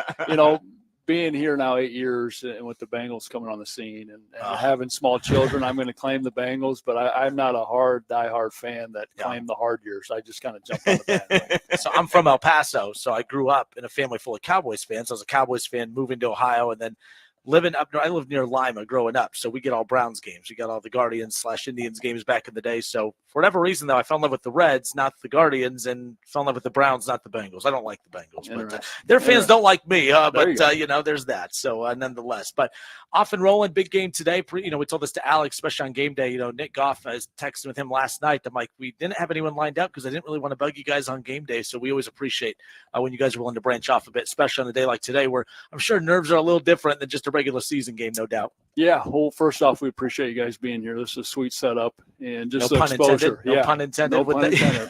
That's right. But yeah, it's unique playing Northern Kentucky twice within 5 days. But I think it helps that we've been in so many big games with these guys and the stories of the 2 programs and the winning, the rivalry there, all that I think in some way helps. These quarterfinal games at home, we've played in a few of them over the years. They're always nerve-wracking, terrifying to an extent, just because you feel the pressure of March. And I would say that with it being Northern Kentucky, there's a sense of comfortability with each other that we've played in so many big games. You're kind of used to it. So our guys have had a great week of preparation and kind of turned the page from Saturday night's win and just kind of understand, okay, this is going to be a completely different dynamic, even though it is the same team, and just preparing for that. And the good thing with our room, we have experience and they understand it. They're hungry and motivated for things bigger than just the win on Saturday night. Obviously that was critical to get the home game. But I think our locker room's right-minded and ready to go. Some of your best games of the season have come on the road, of course. That's usually a weird dynamic. Like usually you like the comfortability of being at home, take care of business there. You guys have been good at home, but you've been at times, even though record, better on the road. What's the difference between, do you guys feel like you have to be more locked in with the team at home versus on the road? On the road, you're on the team bus together. You're in the hotel together. You travel to obviously shoot around together. At home, everyone's kind of spread out a bit. You're just hoping everyone's locked in and ready to go. Is it more difficult for home games? That's a great point, and we've certainly thought about it as a staff. And I don't know if you can point to one thing with this year's team being at home. I think on the road there is that it's a little bit lighter for us for whatever reason. This team in this year, there's clearly been expectations. All the way from, getting Tanner back and then all the narratives of our roster and then just that burden of expectations. It's what you want. Clearly you want people that expect you're being great, but maybe some of that at home, you feel it weightier. You think it's just going to click emotions, and on the road, it's just you. And in some ways it's been a lot easier just for our guys to be freed up. I don't know exactly why. But I think all that is passed aside now, and now it's March, and you kind of get a reset in some of those areas. Talk about some of the veteran leadership. I mean, obviously everybody knows about Trey and Tanner being seniors, but like you have some older guys on the team as well. Some guys that took redshirt years and things of that nature. Yeah, just a lot of program experience, which is rare. You hear a lot of coaches talk about, man, we're old, but they've only been with you for a year. We've had a number of guys that have been with our staff 3, 4, 5 years. And within that, you go through a lot of hard times together. You learn how people react to adversity. You learn how people react to pressure, not getting what you want. So that just builds equity within the program. It builds trust. But it's, you know, even though you have all those years of equity built up, there's still certain things that you just have to go through as a team. And I've always appreciated Coach Nagy's ability to lead through vulnerability and just kind of, hey, this was my fault to start. And then now to see that trickle down to Trey Calvin, Tanner Holden, Alex Hubricks, Brandon Knoll, A.J. Brown, guys who have been with us that are willing to say, hey, you know what, my bad tonight. And that I think is the main reason through the years, we've kind of grown throughout the year. And we hit March and we're in contention. Trey's such an interesting character too, because, you know, we're talking with Alex a little bit ago. I forgot that's when that back issue started and that he wasn't actually with the team throughout that little run there. But I remember Trey, because Trey was always really good, but there was always just so many inconsistencies. And then, you know, with this conference tournament starting tonight, it was right around about 5-6 games leading into the conference tournament where all of a sudden, like, he just flipped the switch and then he just became Mr. Clutch and was hitting so many big shots against this team, Northern Kentucky tonight, of course. You know, the way he just emerged onto the scene, just getting hot at the right time. I mean, he just instantly became a star after just kind of navigating through the waters a bit. This is always that special time of year too, because you really start to learn, you know, who's who. I mean, this is a big pressure game tonight. Like, it's a chance to, you know, it could hurt a team, it could help a team, and I'm really fascinated to see kind of who's going to step up here tonight. Yeah, that's the part I love about our roster, because it is balanced. And you bring up the point of Trey a couple of years ago when he came onto the scene. He wasn't carrying as much of the pressure, the burden, maybe say Grant and Tanner were heading into that stretch where Trey kind of found that newfound confidence. And you know, with our roster this year, with the balance we have, there could be a number of guys, even guys, you know, a few of our freshmen that are hot and cold with their minutes and their production. You know, we fully expect them and trust them to come in and maybe be, you know, that Trey Calvin of a couple years ago. And I think Alex Hubricks is another guy that man, he has some moxie to him, some personality, some fire, that he's certainly not scared of the moment. I would have said the same thing about Trey a couple of years ago.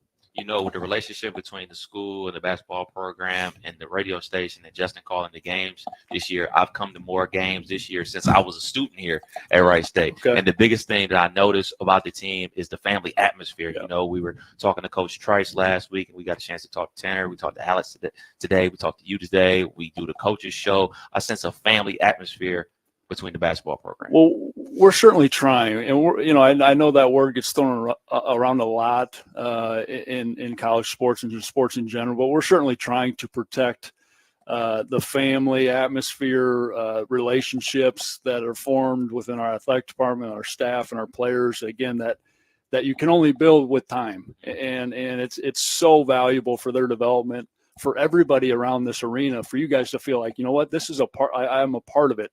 It's not just transactional, not just your job, but for everybody, our administrators, our coaches, everybody around our players, that, you know what, that this isn't just a 6-month, 7-month where I just get to know you for a year because you transferred in for a year. Like, there's been years of equity, and that just is a quality of life we think we can really develop and not only win games, but we can develop men through that process. So it's something we're fighting for, all the while trying to figure out the portal and figure out how to adjust and be competitive at the highest level. Clint Sargent with us here. Again, it's the Kinner Kev Show. We're live here. We're set up in one of the suites here at the Nutter Center. Yeah, we are. The Raiders' quarterfinal matchup tonight against the Norse in Northern Kentucky. Earlier today, we just called Joe Lunardi just to set up our interview for today. And he said, Wright State's playing Northern Kentucky tonight. He goes, those are the teams that usually play in the championship game, of course. And we talked about, Oakland, Fort Wayne playing tonight. It wouldn't surprise me one bit. I'm not putting you in a position to talk on other teams because, people take stuff and run with it. But it wouldn't surprise me one bit to see Fort Wayne, the 8 seed, knock off the 1 seed tonight. The depth in the league this season, it caught Joe by surprise that it's Wright State, NKU in the 4 versus 5, but there's really not a whole lot of difference there, a big gap between even the 8 and the 1 seed at this point. this is as deep as the league has been in quite some time, and I'm sure you know that. I would agree, and I think it's a popular opinion for coaches to say that, this is the toughest, that, they hyperbole, but I think the metrics would back that up. For sure the top 8 teams are very competitive. They all have unique niches in how they play and strengths and weaknesses. And I just think the talent level this year I have not seen in quite some time. There's a ton of good matchups. You add in the wrinkle with NKU Wright State, Green Bay, Milwaukee, just some rivalry there. Cleveland State, Youngstown, and then obviously Oakland, Fort Wayne. Highly competitive games, and like we've seen across the country, you get to March, you just have no idea what you're going to see.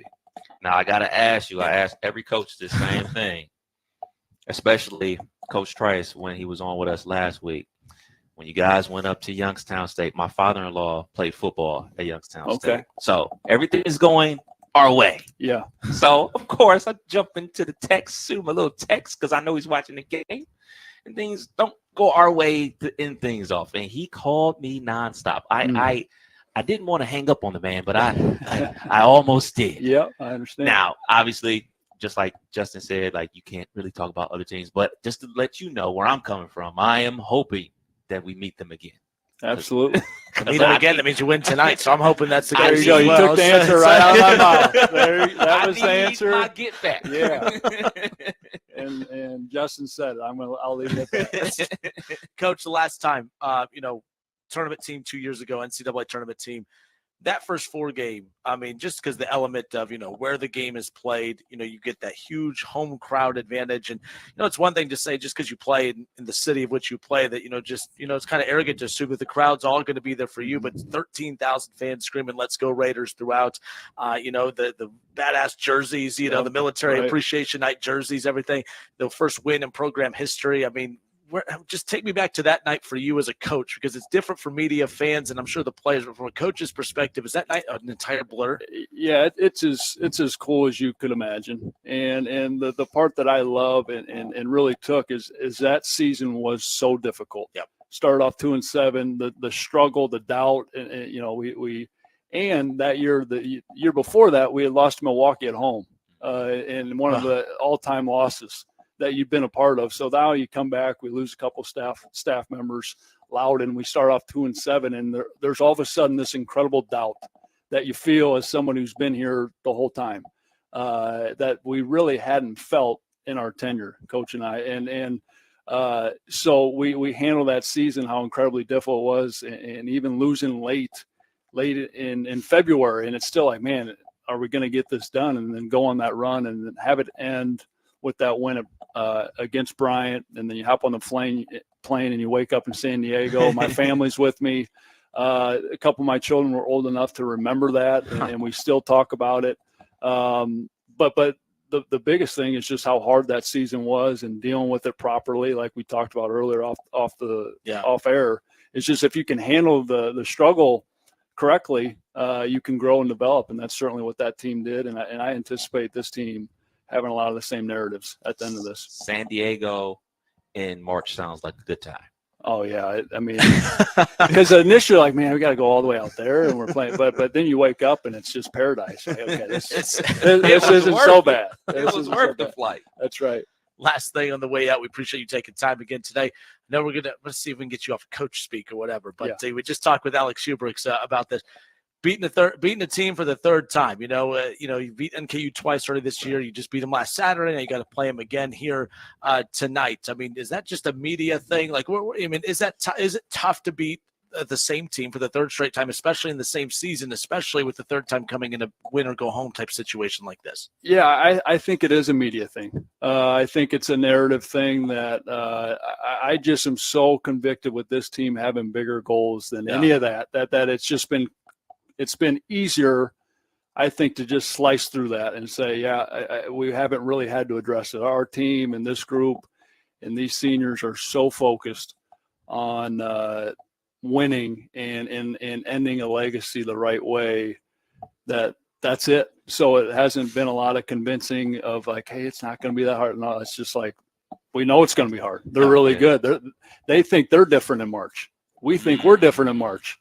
So we'll see, and we'll settle on the floor. Yeah, winning the championship isn't supposed to be easy. No, it's incredibly difficult. And you look at, 2 years ago, the teams we played, Oakland, Cleveland State, and then KU. I mean, that those teams all expect to win. I would say they all have championship DNA to them, expectations to them, where they think they're different. Yeah. So it's the only way through it. Yeah, those players on scholarship too. Yeah, Yep. right.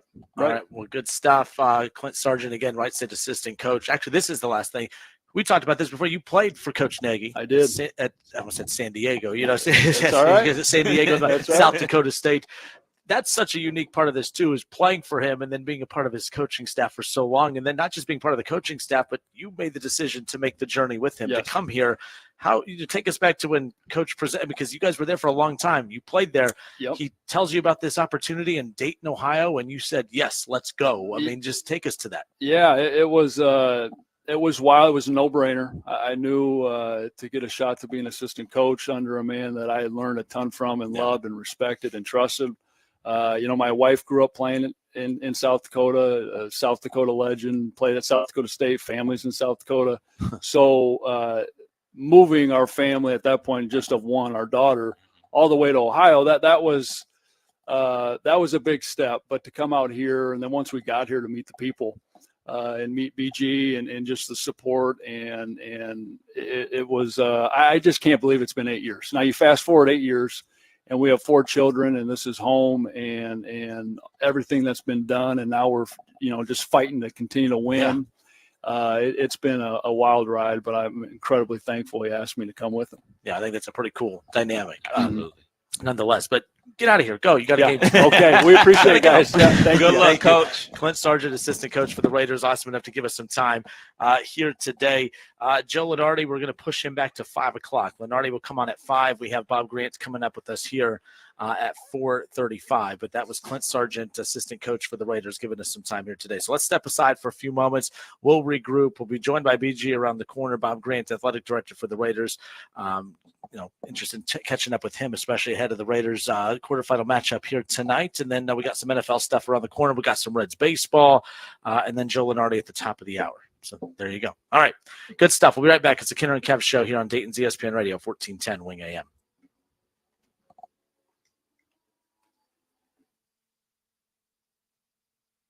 It's the Justin Kinner Show with Kev Nash on 1410 ESPN Radio. ESPN 1410 Wing AM weather. Our forecast mostly cloudy and 45 tonight. Chance of showers and 63 tomorrow. Rain, breezy, and 58 on Saturday. I'm Rick Schremp for 1410 ESPN Radio. At the Montgomery County Veterans Service Commission, we help veterans and their dependents navigate the process of applying for benefits administered by the VA. We can assist with VA claims, pensions, and a variety of benefits, including emergency financial assistance, transportation, and legal services. If you are a veteran or a spouse of a veteran, a wide range of services may be available to you, always at no cost to the veteran. We are honored and proud to serve all Miami Valley veterans. Contact us today at 937-225-4801. When it comes to tax season, we generally see 2 different scenarios. Situation 1, do your taxes yourself. Oh, $1,400? Oh, Situation number 2, we do your taxes for you. I'm getting back $1,400? Oh, See, we can save you money. Take a little back this year. Arrowhead Tax Service will help you save money. 113 West Jefferson Street in New Carlisle. All new clients save 10%. Online at arrowheadtaxservice.com. Everyone's chasing their 5 minutes of fame. Everyone except Lee's famous recipe chicken. Because for us, creating a lasting legacy that's good enough has never been good enough. That's why we hand dip, hand bread, and fry top quality chicken strips to crispy golden perfection. And how we bring you the best 10-piece family strip meal money can buy. Get a taste of it at Lee's famous recipe chicken. You can make the decision right now to get lasting relief from that awful joint pain for 2024. Don't go another year compromising because of that pain in your knees or shoulder. Call QC Kinetics now. QC Kinetics is the nation's leader in regenerative non-surgical pain relief. Your body has what it needs to restore and repair that damaged joint tissue. And QC Kinetics can make it happen. No drugs, no surgery, no downtime. The future of pain treatment has arrived, and QC has tens of thousands of satisfied patients all over America. People with back pain, hip pain, any pain associated with arthritis or an injury. This is not a Band-Aid. This is a revolutionary treatment that can get you moving again. Get your life back. And listen, it's non-surgical. If this is the year you decide to fight back against that pain, take the first step now. Call QC Kinetics.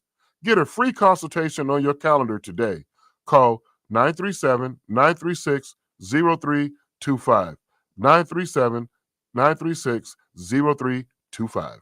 Frickers tips off the season with a trio of fan favorites. Frickers Street Tacos are back for a limited time. While you enjoy the march to the national championship of college basketball on Frickers TVs, you'll savor the flavor of 3 Frickers Street Tacos. Frickin' Chicken Tacos, Grilled Chicken Tacos, and Mississippi Barbecue Tacos are back for a limited time. While your brackets get busted, smash a personal picture of domestic draft for only $6.99. Hurry before time runs out. At the home for fun, food, sports, and spirits, Frickers.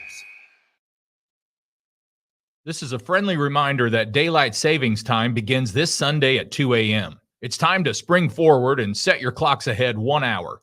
I'm Greg McAfee, and this reminder is brought to you by McAfee Heating and Air. Breathe easy. Choose McAfee.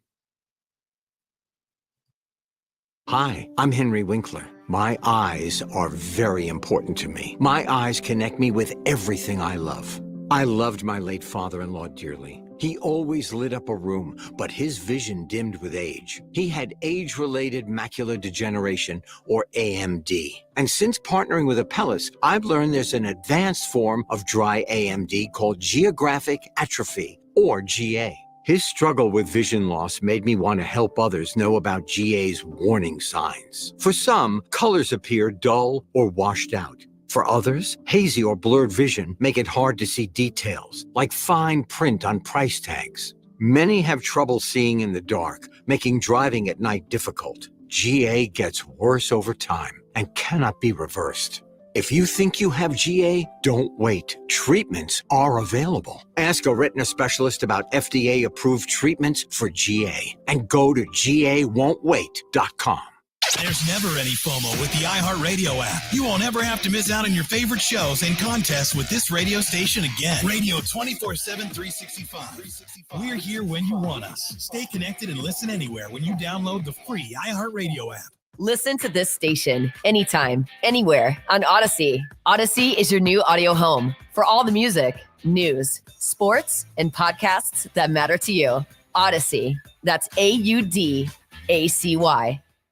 The IRS finally caught up with Louie. I hadn't paid my taxes in 8 years. I owe the IRS a lot of money. Louie was in deep trouble. We're going to take your house, put a lien on your bank account, garnish your pay. They don't care. They're going to take your paycheck. Louie found out about Optima Tax Relief, the leading tax resolution firm. A+ rated by the Better Business Bureau, they've resolved over $1 billion for their clients. Optima Tax, they help me. They calm me down. They make me feel comfortable, and I trust them. Louie has a lot to be thankful for. I don't owe the IRS anymore, and I'm able to live a comfortable life, a lot better life. It was because of Optima Tax. For tax help you can trust, call Optima now for a free consultation. Take it from Louie. If you owe the IRS, don't go it alone.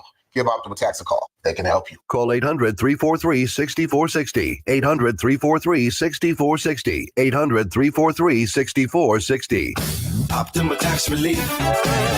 Testimonial from an actual client. Some restrictions apply. For complete details, please visit OptimaTaxRelief.com. 9 out of 10 hiring managers are having difficulty hiring today. Robert Half is here to help. At Robert Half, they know talent. Visit RobertHalf.com today.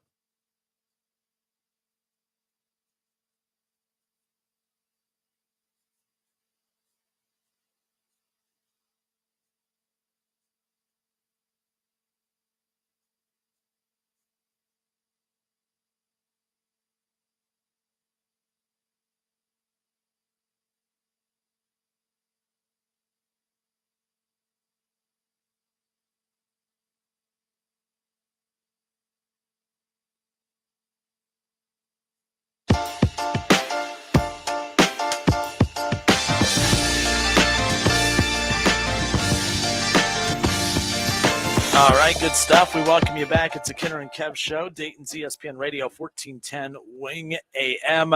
We're setting up live here at the Nutter Center, and we'll be joined by Wright State Athletics Director Bob Grant coming up here in just a moment. But 518-1410, they've given us an allotment of tickets. We're texting them to you right now. We've sent some during the commercial break.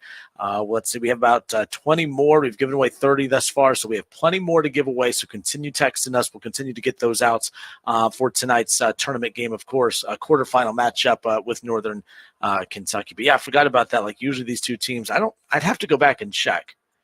I don't think these teams have ever run into each other like early in the tournament. These are usually, two of the top four seeds every year.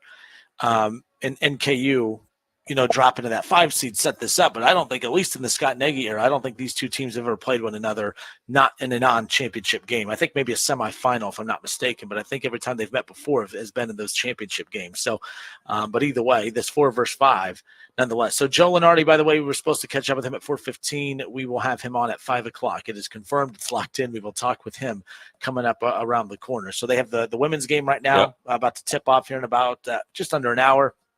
And then they'll have the men coming up after that. So we're going to get into some red stuff coming up here in a moment.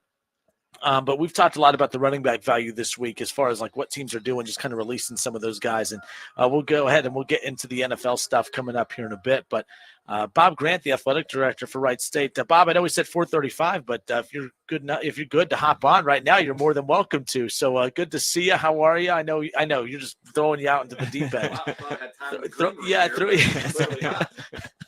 Let's get the. What's up, fellas? How are you? Hey, you're in the hole. You're on deck. Now you're batting. Let's go. Yes. We'll lay down a bunt right here. How about that? But, we just had Clint on, Coach Sargent. I heard. I love Clint. We had Alex Hubricks on as well. Love talking with Alex. But no, we appreciate. I mean, it's been kind of fun setting up the last couple of weeks. We had Tanner and Coach Tyson last week, so we like to keep it going. How do you like your room here? We love it. As Clint said earlier, it's sweet. This is. Clint, I see what you did there. This is cool. I like this. This could be every day. Oh, absolutely. I mean, it's a nice little setup. Absolutely, no doubt about it. But I was like these types of games we were talking earlier. They're cool tournament games, so you get a chance to host one, but also scary because things don't go your way. That's it. It's just the season's done. It's kind of wild. No, yeah. When you're in the business, as long as we've all been sort of, you realize like you're close to being out at this time of the year. Like it's the old proverbial win and go home. And the bummer with that is it doesn't really, no matter what happens for us or Northern Kentucky, it doesn't really define your season. Kind of, but it does, right? Does that make sense? Like, I'm super bullish on this Wright State team, have been since day one. Love them all as young men. They're tremendous. They're they're all about the right things, which I greatly appreciate. You've heard me say before, very few businesses reward bad behavior like ours does. These are really tremendous young men. And, they may be done after tonight, or maybe, we may be dancing here in 5 or 6 days. So, I love this group. It's a very talented group.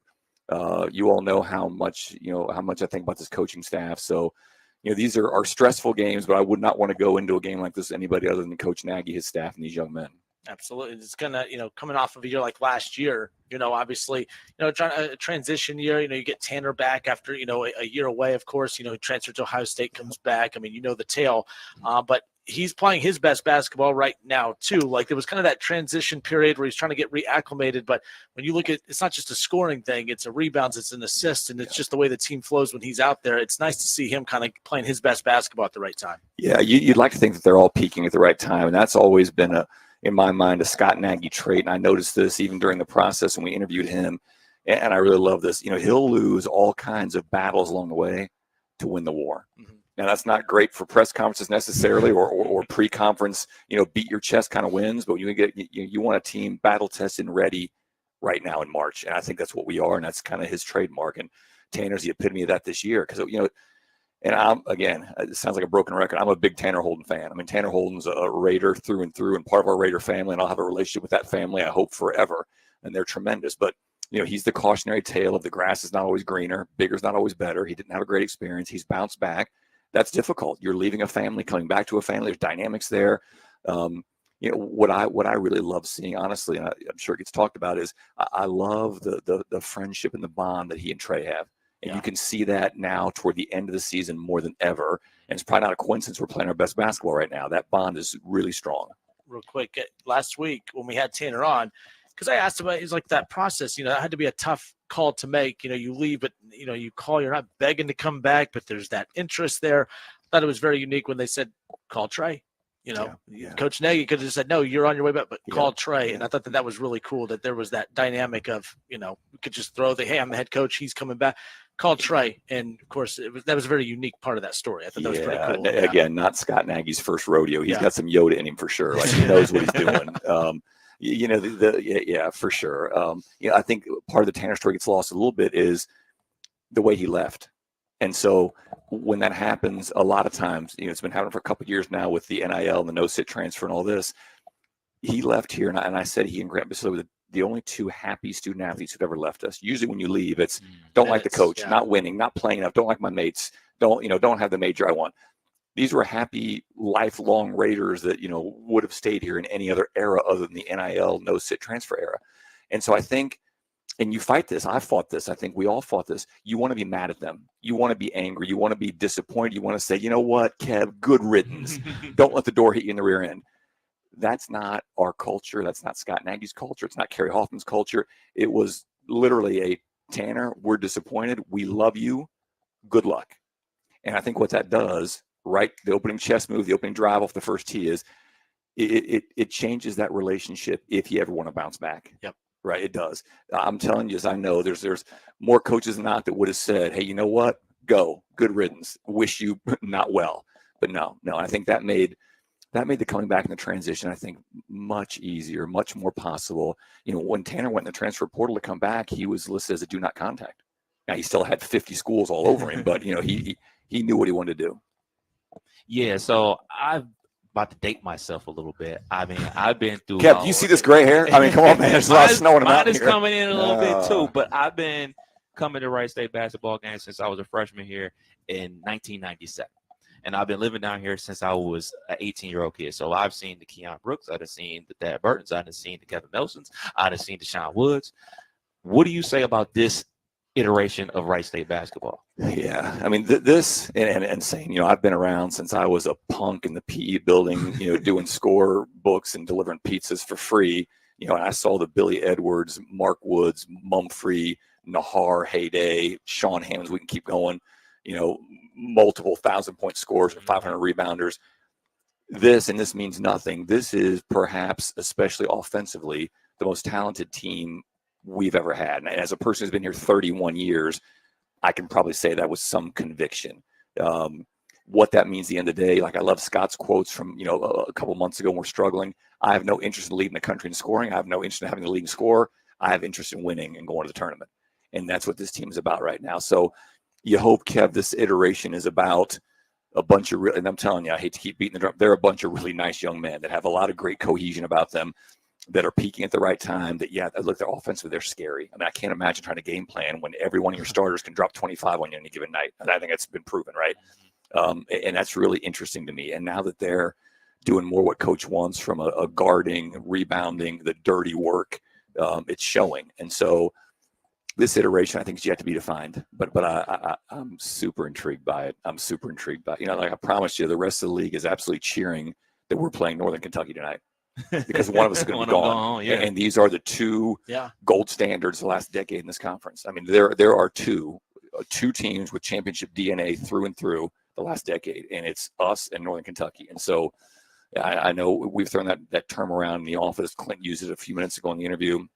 But championship DNA is a real thing. I do believe that. Yeah, that's why, real quick on that, just because he's talking about NKU and Wright State just always being at the top. I mean, that's why Lunardi, we had a chance to catch up with him earlier today before he comes on with us at 5. He's like, Wright State and NKU and the 4 versus the 5. Like, he goes, that just doesn't sound right. And I'm like, he goes, those are usually the teams that kind of run head-to-head in the championship game. But that's the depth of the league this year. No question. Yeah, for sure. One of the hot-button issues in college basketball is court storming. Now, I can't confirm or deny that I've stormed that court back in the day when the good old Raiders beat Michigan State, or back when we beat Butler. I can't confirm or deny. As an athletic director, where do you sit with court storming? Because, I mean, I can't front. I've seen it on the Wright State basketball Twitter. Yeah, of course. It's a great photo. Yeah, I mean, it's great for recruiting. Like, hey, this is what happened on our floor. Where do you stand with court storming? Yeah, it has become, Kevin, you're right, a real hot topic the last couple months, but not one that we haven't talked about for years. If you all recall, and you're probably too young, when we clinched here to go to our first ever NCAA, Chris McGuire, who was a backup point guard for us, got trampled. Could not play in the NCAAs that year against Indiana. I should know that. Yes. That would have been a great example of why. He was injured in that. And so I think what we've tried to do, and Chris Bethel, who really is our facilities guru, has sort of shepherded this the last decade or so. We've tried to be as smart as you can about it. And so I think, number one, you want to get the visiting team off the floor as quick as possible and have a cocoon of protection for them. So if Quaker State loses the game here against Wright State, we've got our security guys walking them off, protecting them. We used to think, and we've gone through different iterations of, hey, we need more barriers. Well, the problem is you put barriers up, you put bike rack up, you hook the platinum chairs together, they're going to topple the whole thing over, and they're going to get hurt. And so it's hard to control a mass of hundreds of people, and it's scary and it's dangerous. When McGuire got injured, I remember Kim and I, my wife and I, were sitting courtside watching that game, and I said, hey, it's coming. And we literally stood up on the table to make sure we did. Yeah, people are hiding behind basket stanchions. It is a little scary. Like, it does give you, if you've been in a mass of people like that starts to push, you can't stop them. And so I think what we've tried to do is be really proactive, and Chris Bethel, again's done a great job. I know many times, even if we haven't won in the end, we've gone to the student section, gone to student leaders and said, hey, listen, we welcome the court storming, but let us control you. Just give us about 35 seconds and we'll open all this up. We're going to move these chairs. We're going to get the platinum courtside seating people out of the way. And our Wright State students have been great about that. They really have. They really have. So it's a really hard thing. I know all the talking heads nationally have big opinions, and hey, let's start suspending people and firing people and fining people. And, they've glorified this for many, many decades. They put it on TV. Yeah. Now you want to put the toothpaste back in the tube, all of a sudden everybody's got a sharp answer for it. So yeah, I'd say, Kevin, it's a great question. It's a work in progress. It's something that certainly is top of mind for us. Hasn't been as much so in recent years because the championships have moved to Indianapolis. And so, we've had one court storming this year. I think it was Detroit, went viral, the one dude stormed the court. And, but yeah. And the other thing, honestly, is I think our fans and our students and certainly our players, they expect to win. Yeah. I wouldn't expect a store corner if we happen to win tonight. This is you know what? All right, we're taking care of business. 2 more nights to take care of business. Right. Yeah. Wright State Athletic Director Bob Grant with us. You got about 10 more minutes? Sure. Can you hang out with us a little bit longer? We're going to step away for a few moments. Bob Grant, Athletic Director, hanging out with us here. Of course, Athletic Director for Wright State University. We're Dayton's radio home of Wright State basketball. Coming up later on tonight, quarterfinal action. The Raiders taking on the Norse in Northern Kentucky, the 4 versus the 5, and the winner advances to the Barbasol Horizon League men's basketball semifinals at Indiana Farmers Coliseum coming up on Monday night. Of course, we're hoping we're talking about the Raiders in the semifinals. The last time they made it to the NCAA tournament, of course, they made the first 4. They beat this NKU team, of course, to punch their ticket there. We'll also talk with Joe Lunardi coming up at the top of the hour. If the Raiders are fortunate enough to win this conference tournament, where could they potentially be seated? We got all of that coming up. It's the Kinner Kev Show. More with Bob Grant, Wright State Athletics Director, when we come back. Whether we're in your home for a new McAfee installation, a scheduled maintenance, or a repair, you can count on McAfee to do what we say we'll do when we say we'll do it. We care about the services we provide and the products we install in your home, tailor-fitting our work to your family's needs through the entire process. We stand behind what we do, and we're proud to put our name on it. Breathe easy, choose McAfee, or have a cow.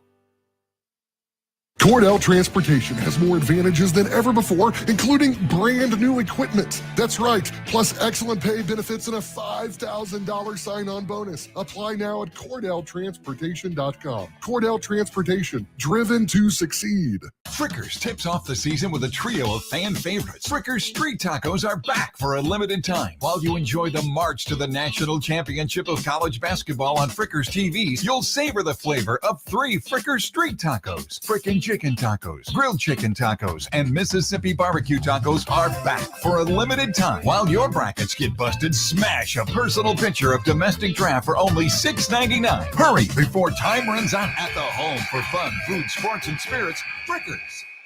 The NCAA First Four returns to the epicenter of college basketball. Dayton and the Big Hoopla support our military community and aim to give back. Starting Selection Sunday, March 17th, enjoy a full day of family fun at the Big Hoopla 4-miler race and the free STEM Challenge championed by Wright State University. Then tip off the madness with the First Four at UD Arena March 19th and 20th. Visit DaytonHoopla.com for more info. The First Four, Dayton, and the Big Hoopla, the road starts here. Did you know that although our name may be Carol Works Tire, we're more than tires? We're one of the leading service centers in the area, from personal vehicles to fleet maintenance. We'll keep you on the road. Come see us at Carol Works Tire. Did you know that Carol Works specializes in servicing mixed fleet vehicles? We keep your business moving by tailoring our service programs to meet your company's specific needs. Let us keep your fleet on the road with Carol Works Tire. By now, you should know Audio Etc. has all the same sales and deals on TVs and projectors as everyone else. But did you know we also have some of the world's best hi-fi? Hi, this is Kirby from Audio Etc. And we do have some of the best home theater, high-fidelity gear on the planet. Not only do we have your favorite brands like Clip speakers and SVS subwoofers, but audiophile greats from Bowers & Wilkins, Kef, NAD, Marantz, Cambridge, Mark Levinson, and plenty of vinyl and tube gear. Plus exotics you only see in the magazines. Stop by today and visit Audio Etc.'s crazy cool showroom and see and audition the best audio and video it has to offer. While you're in, check out our huge selection of pre-owned vintage gear. A great way to afford great gear otherwise out of reach, or revisit old classics. Audio Etc. Sound advice you can trust. Audio Etc. 551 Congress Park Drive at the corner of Paragon in Centerville, or call 434-9770. Audio Etc. Crazy cool showroom. Have you ever told a friend Oh, I'm fine. when you really felt, Just so overwhelmed. or sent a text Can't sleep. Are you awake? when you couldn't find the words to say? I'm scared to be alone with my thoughts right now. Then this is your sign to reach out to the 988 Lifeline for 24/7 free confidential support. You don't have to hide how you feel. Text, call, or chat anytime. Don't get stuck gearing up for spring while everyone else is enjoying the warm weather. Invisible Fence brand works in any season, giving your pet the freedom they deserve. Now, visit invisiblefence.com to learn more. It's Kubota Orange Days, your golden opportunity to score a deal that'll make your neighbors green with envy. Shop the year's best selection of Kubota tractors, zero-turn mowers, and utility vehicles, including the #1 selling compact tractor in the USA. And get the year's best deals, like 0% APR for 84 months or up to $3,300 off L3302 tractors. Stop by Columbus Equipment in Columbus, Dayton, or Toledo to see our full line of Kubota construction equipment, or check us out online at columbusequipment.com. Frickers tips off the season with a trio of fan favorites. Frickers Street Tacos are back for a limited time. While you enjoy the march to the national championship of college basketball on Frickers TVs, you'll savor the flavor of 3 Frickers Street Tacos. Frickin' Chicken Tacos, Grilled Chicken Tacos, and Mississippi Barbecue Tacos are back for a limited time. While your brackets get busted, smash a personal picture of domestic draft for only $6.99. Hurry before time runs out. At the home for fun, food, sports, and spirits, Frickers. Hi, I'm Henry Winkler. My eyes are very important to me. My eyes connect me with everything I love. I loved my late father-in-law dearly. He always lit up a room, but his vision dimmed with age. He had age-related macular degeneration, or AMD. And since partnering with Apellis, I've learned there's an advanced form of dry AMD called geographic atrophy, or GA. His struggle with vision loss made me want to help others know about GA's warning signs. For some, colors appear dull or washed out. For others, hazy or blurred vision make it hard to see details, like fine print on price tags. Many have trouble seeing in the dark, making driving at night difficult. GA gets worse over time and cannot be reversed.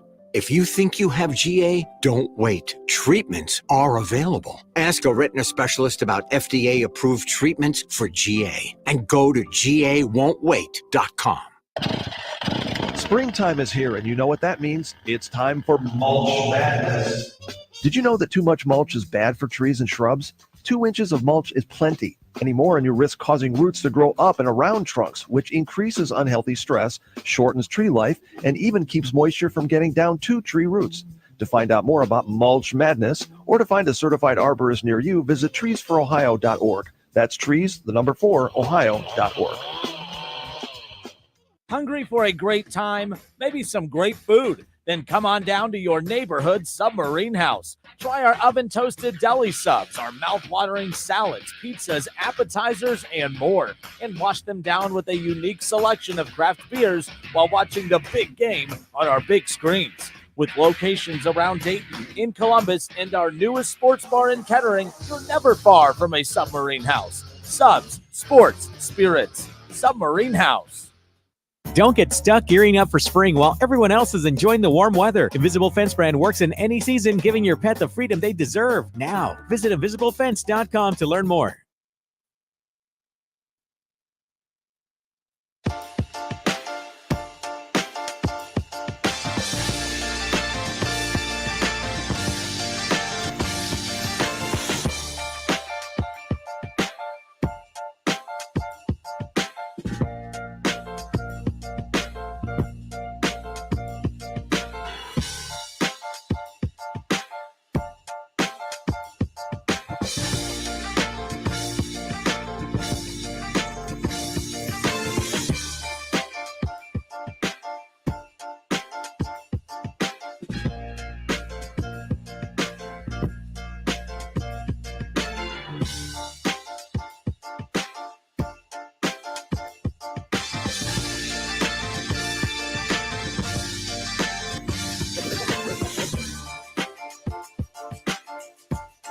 right, and we are back. It's the Kinner Kev Show here on Dayton's ESPN Radio 1410 Wing AM.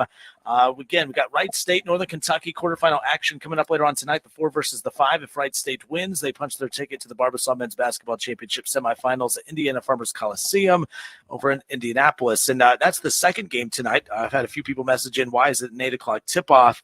The women are playing right now for the same opportunity to punch their ticket, of course, to Indianapolis as well. And we have Wright State Athletics Director Bob Grant hanging out with us here in the suite at the Nutter Center, of course. And Bob, again, thank you for letting us come up and set up shop here today. But is there, I'm not saying there's not another conference that does this, but it is unique having the conference have both the men and women have their conference tournaments that collide into one site location, correct? Yeah, I think it is fairly unique. And we should talk for a second about the job that Carrie Hoffman's done.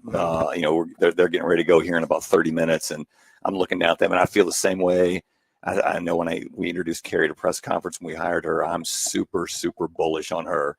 And those young women, she's already embraced the PSA culture. That was kind of her deal anyway. And so she felt like a hand in a glove with that. And these are tremendous young women that are really easy to root for, that are about the right things. And, Carrie's had a heck of a turnaround. I love Katrina. She did a great job for us. I still talk to her regularly. But when she left, we lost a lot of talent that left either by graduation or transfer. And so Carrie's done a really nice job at getting us back to a level where, look, they could do some damage here in the next few days for sure. And what's fun, we were talking before, a lot of very interesting players on there. Lauren Scott, she was warming up a little bit ago, and I pointed out to him, I said, hey, you remember Gary Williams? He said, yeah. I go, that's his granddaughter right down there. I'll never forget that because he was here at a game. I don't know if he's been to one this season. No, he was at a game last year, and he was walking around. I'm like, I know that guy from somewhere. I don't know where, but I know I've seen him from somewhere. And then all of a sudden it clicked who it was, and I had Greg in my ear because he was doing the ESPN Plus game that night. He goes, hey, we're going to zoom in on Gary Williams. I go, that's who that was. Because it was even, so that's very unique too. I mean, having a legendary figure like that, he's tuning in every night watching his video. That's a good little trivia question because Scotty, as we call her, doesn't talk about that at all. And it's like a Where's Waldo? You're sitting there, one of our first games here, and I'm like, is that Gary Williams? And he's just chilling like, Joe Everyman in the stands. It's kind of cool. So, yeah, for sure. Nonetheless, so as we sit here right now, look, from an athletics director's perspective, again, and, you're so close with the coaches and not just basketball, but all of it, of course, the landscape's changing. And, when we talk about, from our perspective, when we're talking, it's easy just to focus on the high majors. We're talking about how NIL affects, we're talking Ohio State football all the time, right? We talk NIL in that perspective, man, like it's a bidding war for quarterbacks and wide receivers. But NIL also has a world, too, that mid-majors live in as well. It's not the same, I get that, but does play a role for a university like Wright State. And we've heard Coach Nagy allude to their approach to NIL being more of, we want to take care of guys, our own guys versus incoming guys. And again, that changes coach to coach. But to you as an athletic director, NIL is what, especially in the basketball space? Yeah, well, I'll shock you with my opening statement. I'm a fan of NIL. Almost said nobody at the mid-major level, right? But here's why I am. In the spirit of it, I am. For decades, if Justin Kinner was a star baseball player for us from Miamisburg and came in and said, hey, man, I'm kind of a big deal at Miamisburg. Can I go home this summer between my junior and senior year, run JK's baseball camp, make $500? No, you can't. You cannot benefit off your name. Kooky talk. Like, that's just silly. It makes no sense. And so, the NCAA, my neophyte version of the story is they doggedly fought this for decades. Potential antitrust threats and lawsuits popped up. And they just said, hey, okay, no mas. Now it's pretty much that, you keep hearing the term the wild, wild west, and it is that to a degree. It's either unregulated or regulated in certain areas, not regulated in other areas. And so what it's become now, and again, my mantra of very few businesses reward bad behavior like ours does, all these bad actors that were paying people under the table for decades and decades and decades. Now it's much more transparent over the top of the table. Hey, JK, come play for us. All you got to do is get on Instagram, wish Kev happy birthday once a month, and here's $100,000. And so that's not what we're about, right? We have to embrace this. You have two options. These kind of things happen. Bury your head in the sand and hope for the best. That's not a plan. Or you try to figure out how to use this to your advantage. And so, we do have an NIL collective. It's called the 1903 Collective that's owned by someone who's a Wright State graduate that supports Wright State student athletes. But here's the awesome sort of backstory to that. This person is very much bought into the way we do business, right? Because these can be like booster clubs, right? Kev can form a collective tomorrow for Wright State, start funneling money to dudes that, or young men, young women, maybe we don't want to keep here. Maybe they're not about the right things. Even not on behalf of you, right? Like, that's technically how loose the rules are right now. It's super loose, yeah. Well, I know Neil Sullivan, who I hold in great regard, the AD at UD, just there was an article on paper, sent a thing out to the season ticket and say, hey, man, NIL rules are basically off on this particular area. Have at it now. Help support us. And so, what we've done with NIL is, and we've had really good retention. You're talking about men's basketball now, because that's sort of what we're talking about. And they sort of the poster child for everything else is going to run. We've had really good retention because I think we've got an NIL program that rewards our players appropriately for doing the right things. Are you doing things in the community? Are you doing things academically, just like the PSA mission? And thirdly, are you doing things athletically? And if you are, you can take advantage of some NIL opportunities here. It's not a mercenary approach, which you see, frankly, in our conference of, hey, we're going to reload with 5 dudes every year. I'm not sure they're going to class. I'm not sure what kind of team chemistry we're building, what that does for an APR or how sustainable this is. That's not us at all. We want to take care of our guys in the men's basketball program that are bought into doing business the way the athletic department wants it done and Scott Nagy wants it done. And so, we're dealing with it. I think quietly, I would say we have one of the more appropriate, and I'm a fan of it, our collective. I think it fits perfectly to how we want to do business, because you don't always have control. Again, you two could form a collective tomorrow and say, hey, you know what, we're going to do this, this, and this. And we'd be like, well, hey, hang on, fellas. It's not really helping us, but you can still do it anyway. With that, so with it being wide open right now because of all those rules that just recently changed, where there's really no laws or there's no guardrails at all, does that help or hurt a mid-major? Because guardrails kind of help because you know what rules to play within. But then I look at it as like, well, now money could technically come in from anywhere. Now that's just being very simplistic with it, of course. But did that change anything for your guys' approach when that was announced last week? No, and I'll just give you I'll give you the Bob Grant sort of answer. No, because schools don't pay attention to those guardrails anyway. Valid, right? Fair. They don't. We had a player of ours reached out to this year inappropriately while he was still here during the end of our season, offering money to come into the portal and go to. That's exactly what's happening, right? And so that's not legal yet. I'm not sure when it's going to become legal. What basically has happened now is we can sit down with Kev during a recruiting visit and say, hey, man, here's Justin from the collective. Yeah. Justin, make your best offer to Kev. Kev writes that down. What am I doing? What's my obligation? Kev shops that to 4 or 5 other schools. We won't play ball like that at all. No. Ours will be mainly around retention and keeping the right kind of people in these programs. Yeah, I'm not going to bring up the coach I spoke to for another team in the Horizon League. So they took on another team in this state of Ohio, and it was a higher major program that they said after the game, no shame whatsoever. That coach was over there talking to that player. Just plain as day. Oh, we've heard stories in the handshake line. Yes. And it hey, was Kevin, after that, nice game. How about 150 to come next year? I need to write a book, a sitcom, something. You can't make this stuff up. Yeah. But again, it's been going on forever. Right. You know, the proliferation of social media has really shined a light on these things more. But again, so many bad actors in our business. I don't like a lot of it most of the time. I love what we're doing here at Wright State, but I don't like the bad actors that you know, so many people just turn their head because they win a bunch of games. They're on TV all the time. They're making tens of millions of dollars themselves, hundreds of millions for the university. And so anything goes. And that's been going on for a long, long time. You know, we're going to cling still to the collegiate model when the commercial model and this ridiculousness is overrunning our business. Absolutely. Obviously, a lot of the talk is about the men's and women's basketball team, but we got a baseball team here too. Well, we do have a pretty good baseball. Well, I mean, I can't even look. We got a really good volleyball team. We got a really good golf. Like, I'm super blessed. The last 5 years, these student athletes have done miraculous things. Not to bust into my elevator speech, but in the last 5 years, we've had 15 teams go to the NCAA tournament. In the previous 31 years of D1, we had 12. Wow. And that's despite massive budget cuts, the longest faculty strike in Ohio history. Oh, let's throw a pandemic in, which would have been a couple more teams going. And so Kev talks about baseball. You know, I'd put our baseball program, the Raider gang, up against any college program in Ohio the last 10 years, and most programs in the Midwest. Like that, you know, you look at the guys that we've had that are going pro in the minor leagues, in the big leagues. I mean, Sean Murphy, we talked about for an entire week of shows, right? Let alone Joe Smith. And I mean, it's yeah, they're, you know, and they're not you know, they don't have an indoor training facility up here. They're driving to West Carroll to the old 84 Lumber to hit in the wintertime. Like, they're a bunch of tough dudes, which really serves them well, honestly. Not that we're not trying to get them all we can, but yeah. I mean, Kevin, we're really lucky, really lucky. Sean Murphy, he's the only former Raider that made me say, damn it, because he had a walk-off against the Reds. Walk-off against the Reds. I was like, what are we doing? And the Braves, but I saw a top 10 catchers list come out today from Fox, and he's number 5 on that list, number 5 and all that. But is that Joe Lunardi coming in? Joe Lunardi is coming up.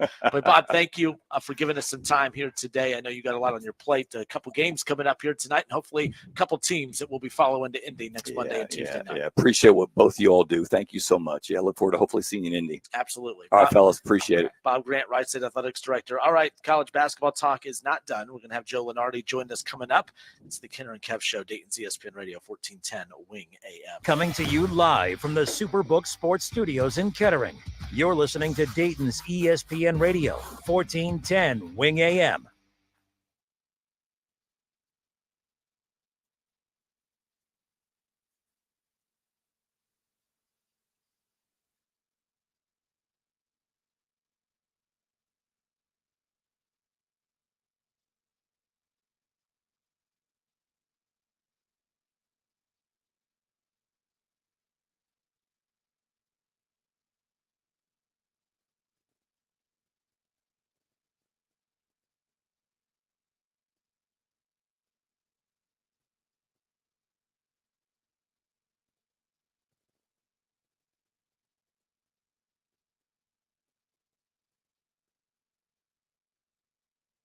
This statement has not been evaluated by the FDA. This product is not intended to diagnose, treat, cure, or prevent any disease. When it comes to my lifestyle and diet, I don't always make the smartest choices. Touchdown! Woo! Hey, how about another round and some more chips? But when it comes to taking care of my liver, I do make one very smart choice. Active liver tablets from New Nordic. I used to have real issues with my liver, and at my last checkup, my doc was concerned about my numbers. But since adding a once-a-day active liver tablet, my gut's better, I feel great, and my doctor's happy. I ask a lot of my liver, so the least I can do to say thanks is a daily dose of Active Liver. You ask a lot of your liver, so give it the support it needs with Active Liver. You can find Active Liver at Amazon.com, or for a volume discount, visit NewNordicUSA.com. Go to NordicUSA.com, Amazon, or ask for Active Liver at your local CVS. New year, new you. New Nordic. ESPN 1410 Wing AM weather. Our forecast mostly cloudy and 45 tonight. Chance of showers and 63 tomorrow. Rain breezy and 58 on Saturday. I'm Rick Shrimp for 1410 ESPN Radio. Frickers tips off the season with a trio of fan favorites. Frickers Street Tacos are back for a limited time. While you enjoy the march to the national championship of college basketball on Frickers TVs, you'll savor the flavor of 3 Frickers Street Tacos. Frickin' Chicken Tacos, Grilled Chicken Tacos, and Mississippi Barbecue Tacos are back for a limited time. While your brackets get busted, smash a personal pitcher of domestic draft for only $6.99. Hurry before time runs out at the home for fun, food, sports, and spirits. Frickers. Hello, it's John Kozik, founder and president of TurboTrack Realty, and I buy houses as is fast for cash. Call me today for an all-cash offer on any of your properties, and we can close within days at 614-470-2000, 614-470-2000. Do you own a property that's outdated and needs thousands of dollars in repairs? Great, I'll buy it. Give us a call today for an all-cash offer at 614-470-2000, 614-470-2000. Would it be convenient for you if you could simply take what you wanted and leave the rest behind? Great, I'll buy it. I buy vacant properties, inherited homes, divorce situations, death in the family, apartment buildings, rental portfolios. I even buy my tenant won't pay me the rent houses. Call TurboTrack Realty today for an all-cash offer and speak with one of our friendly staff members at 614-470-2000, 614-470-2000. Stock up and save big on everyday essentials now at Menards. We have it all from big to small and everything in between. Keep your devices powered with Energizer Max batteries. They deliver consistent performance and can hold power for up to 10 years while in storage. Save big on Energizer Max batteries now at Menards. And don't forget to check out our flyer on Menards.com for all the great deals happening now. Save big money at Menards. This is a friendly reminder that daylight savings time begins this Sunday at 2 a.m. It's time to spring forward and set your clocks ahead 1 hour. I'm Greg McAfee, and this reminder is brought to you by McAfee Heating and Air. Breathe easy. Choose McAfee. Germain Honda Beaver Creek, a leader in the industry, is now hiring experienced sales associates. If you have a strong work ethic, a can-do attitude, and a desire to lead by example while achieving unlimited earning potential, see me, Sales Manager Jason High. This position offers top pay, a 40-hour work week, full benefits including health care, 401k match, and paid training. Apply within today on Route 35 in Beaver Creek or online at GermainHondaBeaverCreek.com. Germain Honda Beaver Creek is an equal opportunity employer. Don't get stuck gearing up for spring while everyone else is enjoying the warm weather. Invisible Fence brand works in any season, giving your pet the freedom they deserve. Now, visit invisiblefence.com to learn more.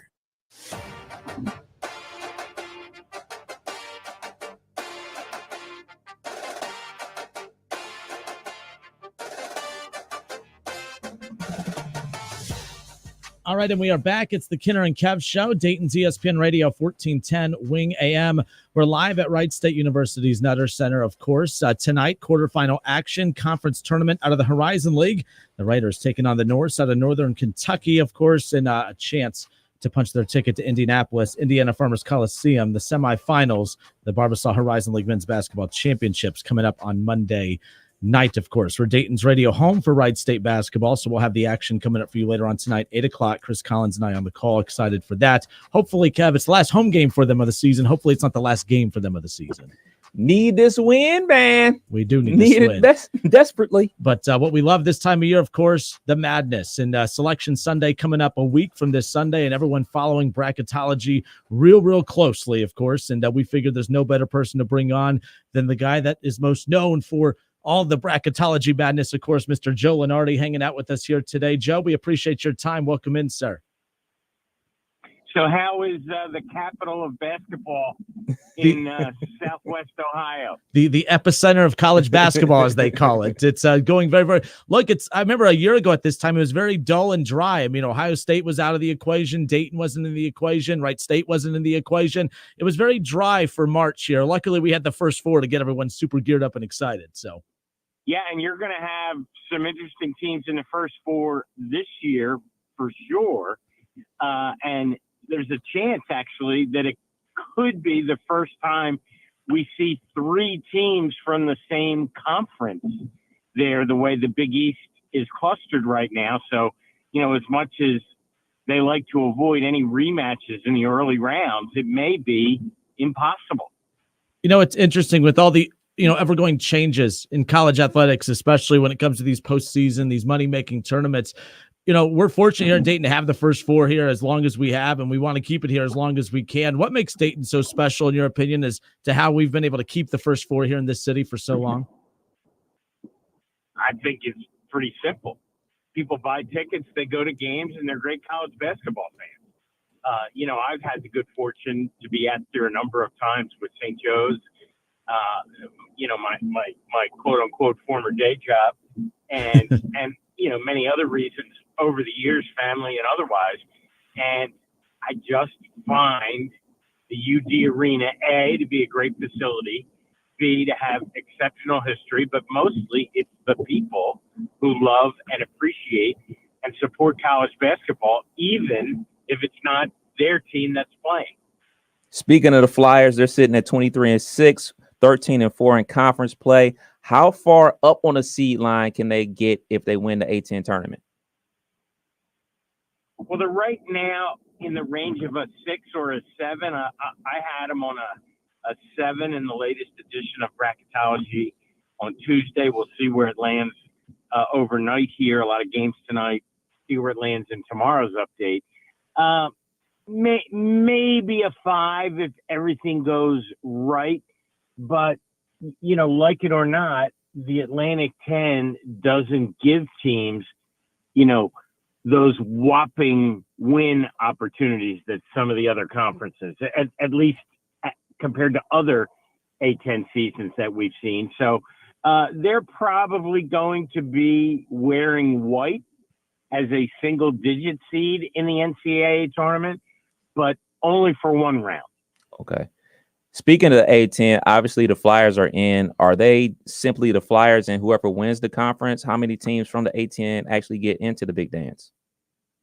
Yeah, it's a shame because, I was at Richmond last night. I saw the Spiders capture the regular season championship. I've been to Loyola. I've seen Dayton in Philly.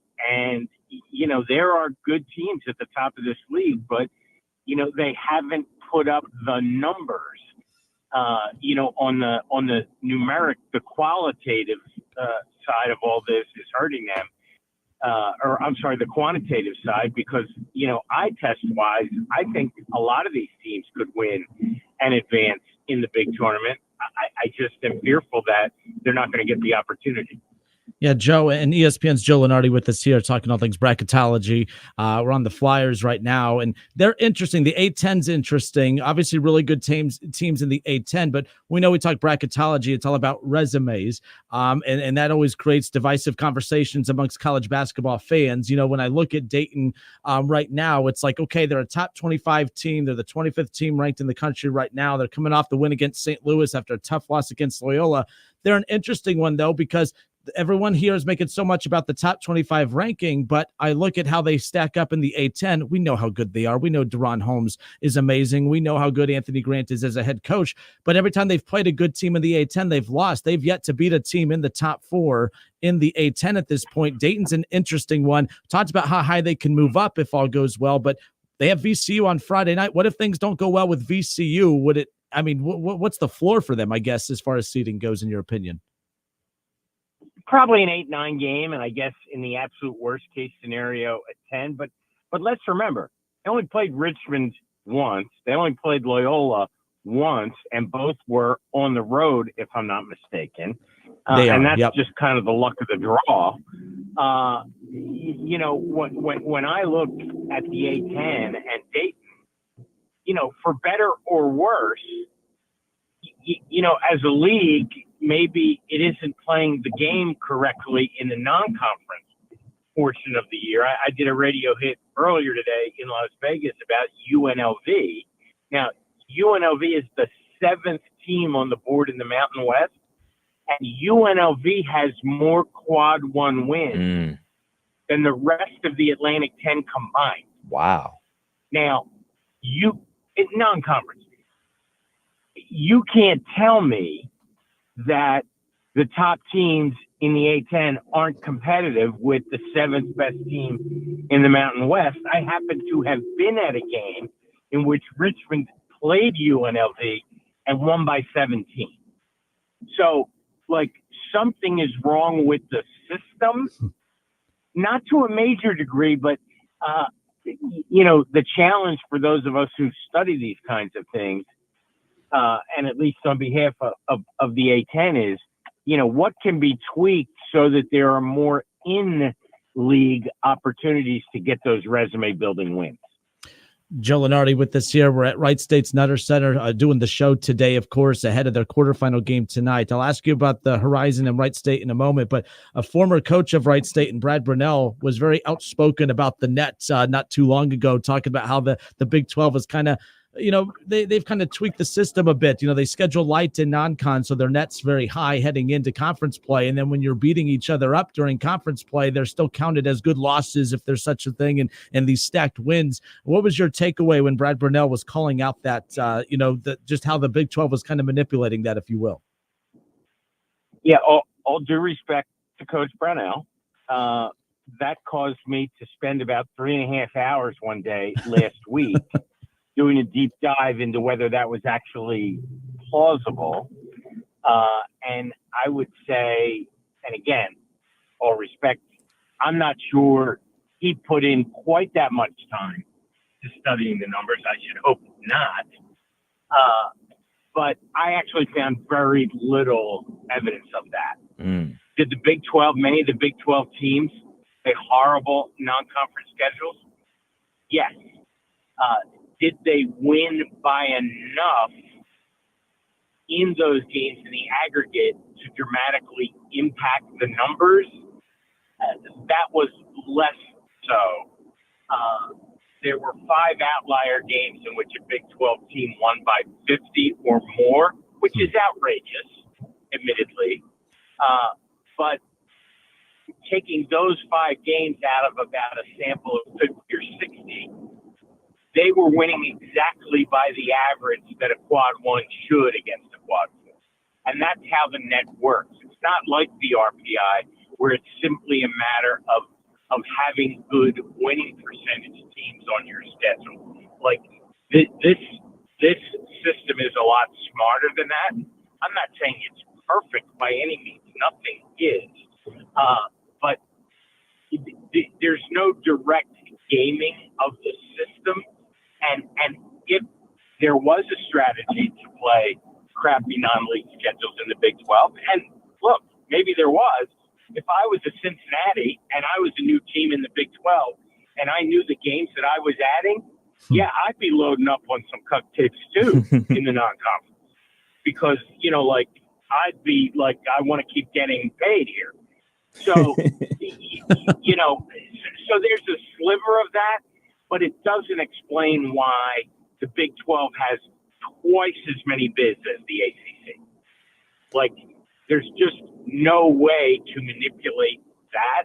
And I've been saying for a couple of years now, and eventually they're going to wake up and see it.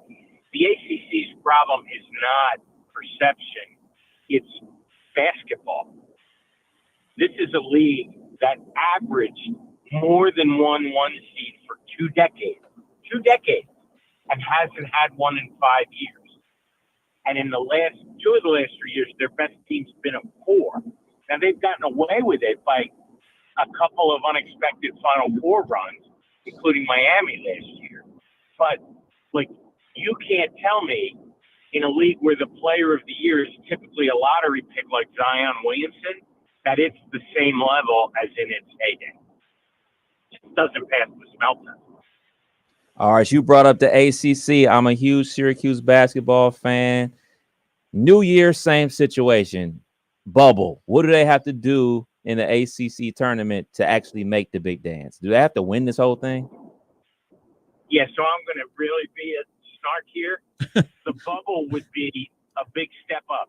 Oh! Their net is almost 90. 90. Oh. Like, they're on the NIT bubble. Oh! With that number. You just so the answer is win every game at the conference tournament. again, I'm not saying that this is the right or wrong way to evaluate teams. My job is to just tell you how they do it and forecast the next season. And if they were to get an at-large bid with those numbers, it would be unprecedented in the net era. The worst net team to ever get an at-large bid was Rutgers a couple of years ago. They were 77, and they had 6 quad one wins. 6. They were 6-6. I think Syracuse is like 2-7 last time I looked.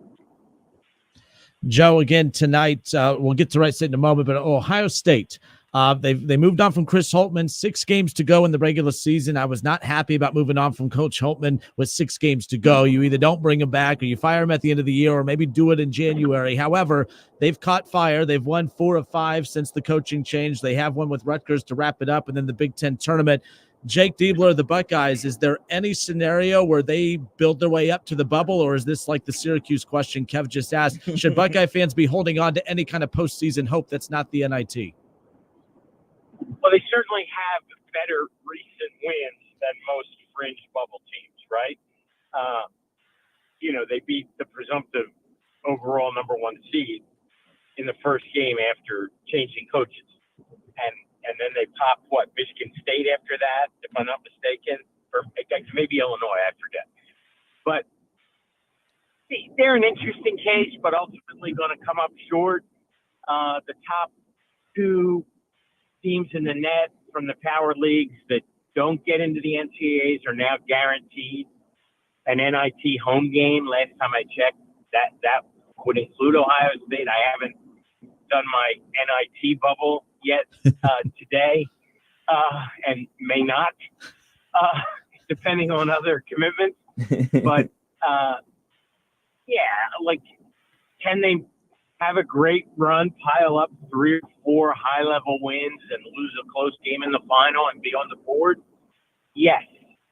But when do they play that game? At 3:30, leading into the selection show. Yep. So the reality is, for better or worse, a decision will have already been made on Ohio State. All right. And it's not likely to be positive. All right, good stuff. I mean, man, the hits keep on coming. You're killing on Syracuse. I'm afraid to ask you about our. Syracuse was easy. Yes. Syracuse really doesn't have a case. No disrespect, and I'm getting, I shouldn't take it out on the good people of Dayton. Syracuse has been killing me and their people all week because, we have this ongoing love-hate relationship for several years, in which they kind of love to hate me, and I'm okay with that. I'm a big boy, but don't shoot the messenger. Best backcourt in the ACC, man. JJ Starling, Judah Mintz, baby. They absolutely have the best backcourt in the bottom half of the ACC. All right, ESPN's Jill Lunardi. Awesome. RJ Davis and the 3 guys at Duke would probably put up a pretty good argument. They beat North Carolina at the Dome. Go Cuse. And you know what? I often sit in front of an orange background, and maybe that'll get him in. I love it. I'm afraid to throw out this look. I'm calling the games for Wright State this season. They got a quarterfinal game tonight. The last time they won the Horizon League tournament, that was back in 2021 into 22, of course, and they were a first 4 team. Obviously, you have Oakland as a 14 right now as the auto qualifier out of the Horizon. But if Wright State's fortunate enough to go on a win streak here to win this tournament, Joe, where do you see them potentially landing? Could another trip to the first 4 be on the horizon? No pun intended. No, I think they're above that. There have been points in time this year where I had them in the bracket. I had them in the bracket most of the offseason as the preseason favorite. They're not going to play at the UD Arena in a couple weeks if they're fortunate enough to get there. And I mean, this is a game tonight, right, that's been a championship game in the past, if I'm not mistaken. Oh, this is a big, this is the rival. I mean, when they had Drew McDonald at NKU and Loudon Love at Wright State, these teams constantly ran into each other in the title game, and a rematch from Saturday, quarterfinal game tonight. Yeah, just trying to get to the Final Four in Indy is what they're trying to fight for tonight. But yeah, 2 good teams, 2 good coaches. The semis are in Indy, right? Just to game to get there? Yes, so they do the top 4 seeds. They get a first round bye, and they host the quarterfinal, and then the final 4 and title game is at Indiana Farmers Coliseum in Indy. So that's what they're fighting for. But higher than a first 4 bid. That was kind of a cool experience seeing them there a few years ago. But you're saying higher than that, so about a 14 possibly. 14, 15 at worst. I think that it's a mixed bag, right? If you're the commissioner of the league, and there's a chance to win a game in the first 4 and get an extra unit, that is not some change. Right. And that was changed a few years. You didn't used to get a unit by winning a first 4 game, but it that was really seen as a penalty for the lower conferences. And I think it's great. And I know secretly there are commissioners at of the low majors, and generally the horizon's a half a step or a step above that. But 1.9 million is a pretty good day at the office. I don't think anyone's going to argue that, regardless of the level. But Joe Lunardi, you are the man, sir. Thank you so much. I know that you're in high demand this time of year. Man, it's going to get even more busy for you when they expand this tournament. Are they expanding this tournament? Is it just a matter of if, not when? Or a matter of when, not if? Did I get that right? Either way, I think we know what you meant. I believe it is a win. And that's why, last week published a bit of an opus on what they should do and what they shouldn't do. And for the record, if it were me, I'd go back to 64 and I'd kick out some of the middle tier power conference teams. But agreed. That's not the world we live in. The reality, as the power conferences expand, they're not going to settle for a smaller percentage of their teams getting in. They're just not. So I put forward an 80-team proposal in which there are essentially 4 first 4s, 1 in each region. Mm-hmm. Dayton plus 3 of your choice. And, less than that would be fine as well. You can have a scoop. If they go to 96, I'm higher because I don't sleep as it is at this time of year. And, we'd have to, we wouldn't do 95 and 96 half-assed any more than we do 67 and 68. And I can tell you, I've studied those teams, and they shouldn't be anywhere near a championship tournament, a national championship tournament. I hear you. Joe Lunardi, you are the best, sir. Thank you so much for your time. And, we'll be seeing a lot of you on ESPN platforms across the board, especially from the bunker. So thank you for giving us some time today. On my way there now, but cover your eyes. Good stuff there. All right. Good. We'll be right back. More of the Kinner and Kev Show next. Hey, let me tell you about the advantages of driving with my friends at Cordell Transportation. First of all, for the new year, they're offering brand new equipment to drive. They purchased new equipment, and not a lot of people could say that, but they've got it, and they're ready to roll with you. Cordell Transportation is offering an incredible $5,000 sign-on bonus paid over 18 months. If you're an experienced Class A CDL driver looking for excellent benefits, home daily dedicated lanes, no-touch freights, then apply today online at CordellTransportation.com. Cordell Transportation, driven to succeed. This is the story of a very special woman. Just a few knew about her superpowers. In a matter of seconds, she turned herself into a great mathematician. She masqueraded as a regular person at work, but as a superhero at home. Everyone knows her as Gabriella. I still call her Mom. Your hero needs you now, and AARP is here to help. Find the care guides you need to help, complete with tips and resources at aarp.org/caregiving. Brought to you by AARP and the Ad Council. What if there is a murderer walking among us? Follow the clues. Solve the mystery. This village really is a place where murder is easy. Agatha Christie's Murder is Easy, a brand new BritBox original series, is streaming now, adding to the largest collection of Agatha Christie, including Miss Marple, Poirot, Why Didn't They Ask Evans, and more. The whole collection, it is magnificent. Stream the best of British TV, only on BritBox. Start a free trial at BritBox.com. Hungry for a great time? Maybe some great food? Then come on down to your neighborhood Submarine House. Try our oven-toasted deli subs, our mouth-watering salads, pizzas, appetizers, and more. And wash them down with a unique selection of craft beers while watching the big game on our big screens. With locations around Dayton, in Columbus, and our newest sports bar in Kettering, you're never far from a Submarine House. Subs, sports, spirits, Submarine House.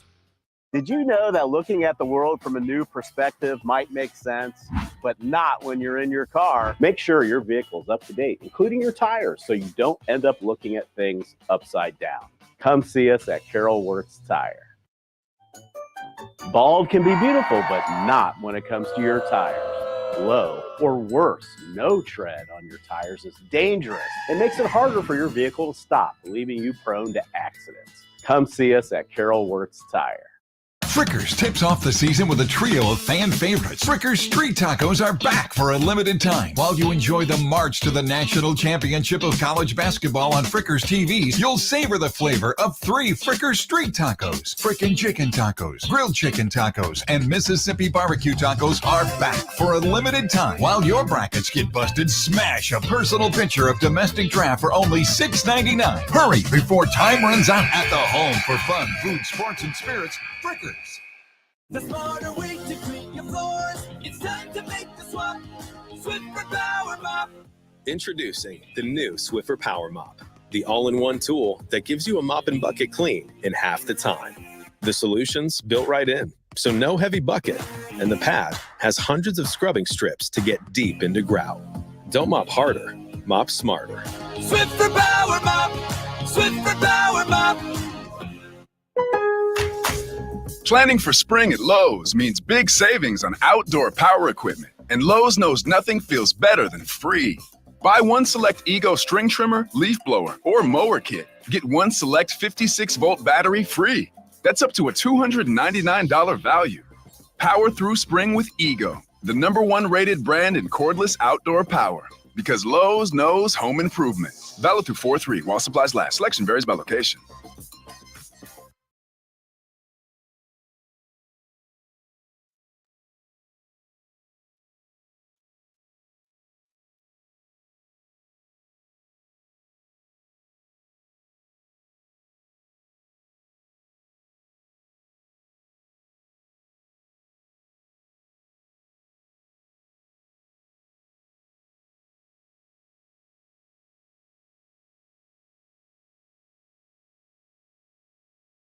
Dell Technologies is celebrating 40 years with anniversary savings on their most popular tech, like the XPS 13 Plus, powered by Intel Core processors and more. Save now at Dell.com/deals. Hey, I'm Andy. If you don't know me, it's probably because I'm not famous. But I did start a men's grooming company called Harry's. The idea for Harry's came out of a frustrating experience I had buying razor blades. Most brands were overpriced, overdesigned, and out of touch. At Harry's, our approach is simple. Here's our secret. We make sharp, durable blades and sell them at honest prices for as low as $2 each. We care about quality so much that we do some crazy things, like buy a world-class German blade factory. Obsessing over every detail means we're confident in offering a 100% quality guarantee. Millions of guys have already made the switch to Harry's, so thank you if you're one of them. And if you're not, we hope you give us a try with this special offer. Get a Harry's starter set with a 5-blade razor, weighted handle, shave gel, and a travel cover. All for just $3 plus free shipping. Just go to harrys.com and enter code SIMPLE at checkout. That's harrys.com, code SIMPLE.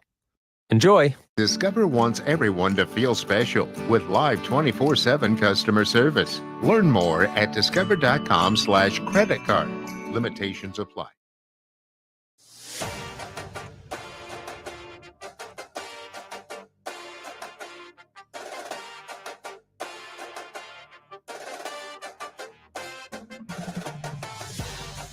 And we welcome you back. Justin Kinner with you here, Dayton's ESPN Radio 1410 Wing AM, the Kinner and Kev Show. We're live at Wright State University's Nutter Center. Of course, Wright State, Northern Kentucky, Horizon League men's basketball quarterfinal action coming up later on tonight, 8 o'clock, the tip-off at Wright State's Nutter Center, of course. And, well, what's on the line? A chance to punch their ticket to the Final Four in Indianapolis at Indiana Farmers Coliseum. And Wright State, of course, trying to get back to the title game, trying to get back to the NCAA tournament. And the last time they had Tanner Holden and Trey Calvin together in the same backcourt, well, they were, winning NCAA tournament games. They won their first tournament game in program history 2 years ago at UD Arena in the first four. And they're looking to try to pick up where they left off there after reuniting, after, of course, Tanner Holden returning to the Raiders after a one-year stint at Ohio State under Chris Holtmann at the time. So Raiders looking to cap everything off. But the wild thing is, the scary thing is they lose tonight, the season's done. That's it. That's all she wrote. The careers of Tanner Holden and Trey Calvin are done, and then it's all full steam ahead to next season, of course. But my goodness, it's wild. This is the best time of year because of the urgency, because there's so many great things that happen, but painful things happen too. Like you lose tonight, that's it. Your season's done. Darren Horn in Northern Kentucky. Darren Horn's done a fantastic job. He replaced John Brandon at Northern Kentucky years ago and has led them to 2 NCAA tournament appearances and trying to make it 3 here this season. Scott Nagy has led the Raiders to 2 NCAA tournament appearances, looking to make it 3 this season as well. But it's a 4-versus-5 matchup, and again, the winner advances to the semifinals on Monday night, and then the championship game on Tuesday, and hopefully we're carrying Wright State basketball tonight, Monday, and Tuesday night. And then, of course, hopefully an NCAA tournament game. But, again, 3 games between now and when we can really start talking about the potential of that nonetheless. We talked a little Reds baseball in the last part of the show. We're talking about the optimism surrounding this team. Well, it's, last year when we were talking about the likes of Christian Encarnacion Strand and Ellie De La Cruz and Matt McClain, and we were talking about these guys, coming up through the system and just how deep the Reds system was. You start to look at, again, the Reds' top 30 prospects. Jonathan Mayo with MajorLeagueBaseball.com put an article out that despite the fact that the Reds have graduated so many top players, out of their system, you still look, the Reds have 5 top 100 prospects still remaining. All right. Noelvi Marte, again, comes in at Major League Baseball's number 21. He's ranked 21 in Major League Baseball's top 100 prospect list. Rhett Lauder, that was a big-time addition last year, coming in at number 34, the right-handed pitcher. Edwin Arroyo, the shortstop. So much is made about the Reds and how much depth they have in the middle infield and everything, and they have so much depth coming up. Noelvi Marte could play shortstop or third base. You have Edwin Arroyo, who's right there as well. But what's also nice is the balance of pitching and position players, because you talk about Noelvi Marte, you talk about Edwin Arroyo coming in at number 67 in Major League Baseball's top 100 prospect list. The Reds have 3 top 100 pitchers in Major League Baseball's top 100 prospect list as well. That's huge. Okay. Look, here's a look at the Reds' top prospects. Okay. Their top 5 prospects are all top 100 prospects as well. Okay. The top prospect that the Reds have, which this spot was owned by Ellie De La Cruz a year ago, Noelvi Marte, third baseman, shortstop, coming in at number 21 on the top 100 list for Major League Baseball's top prospect list. Rhett Lauder coming in at number 2, who is at number 34 in the top 100. Edwin Arroyo, the shortstop, coming in as the Reds' third top prospect. He comes in at number 67 on the top 100 list. Right-handed pitcher Connor Phillips coming in as the 4th best prospect. He's number 70. And then Chase Petty, the right-handed pitcher.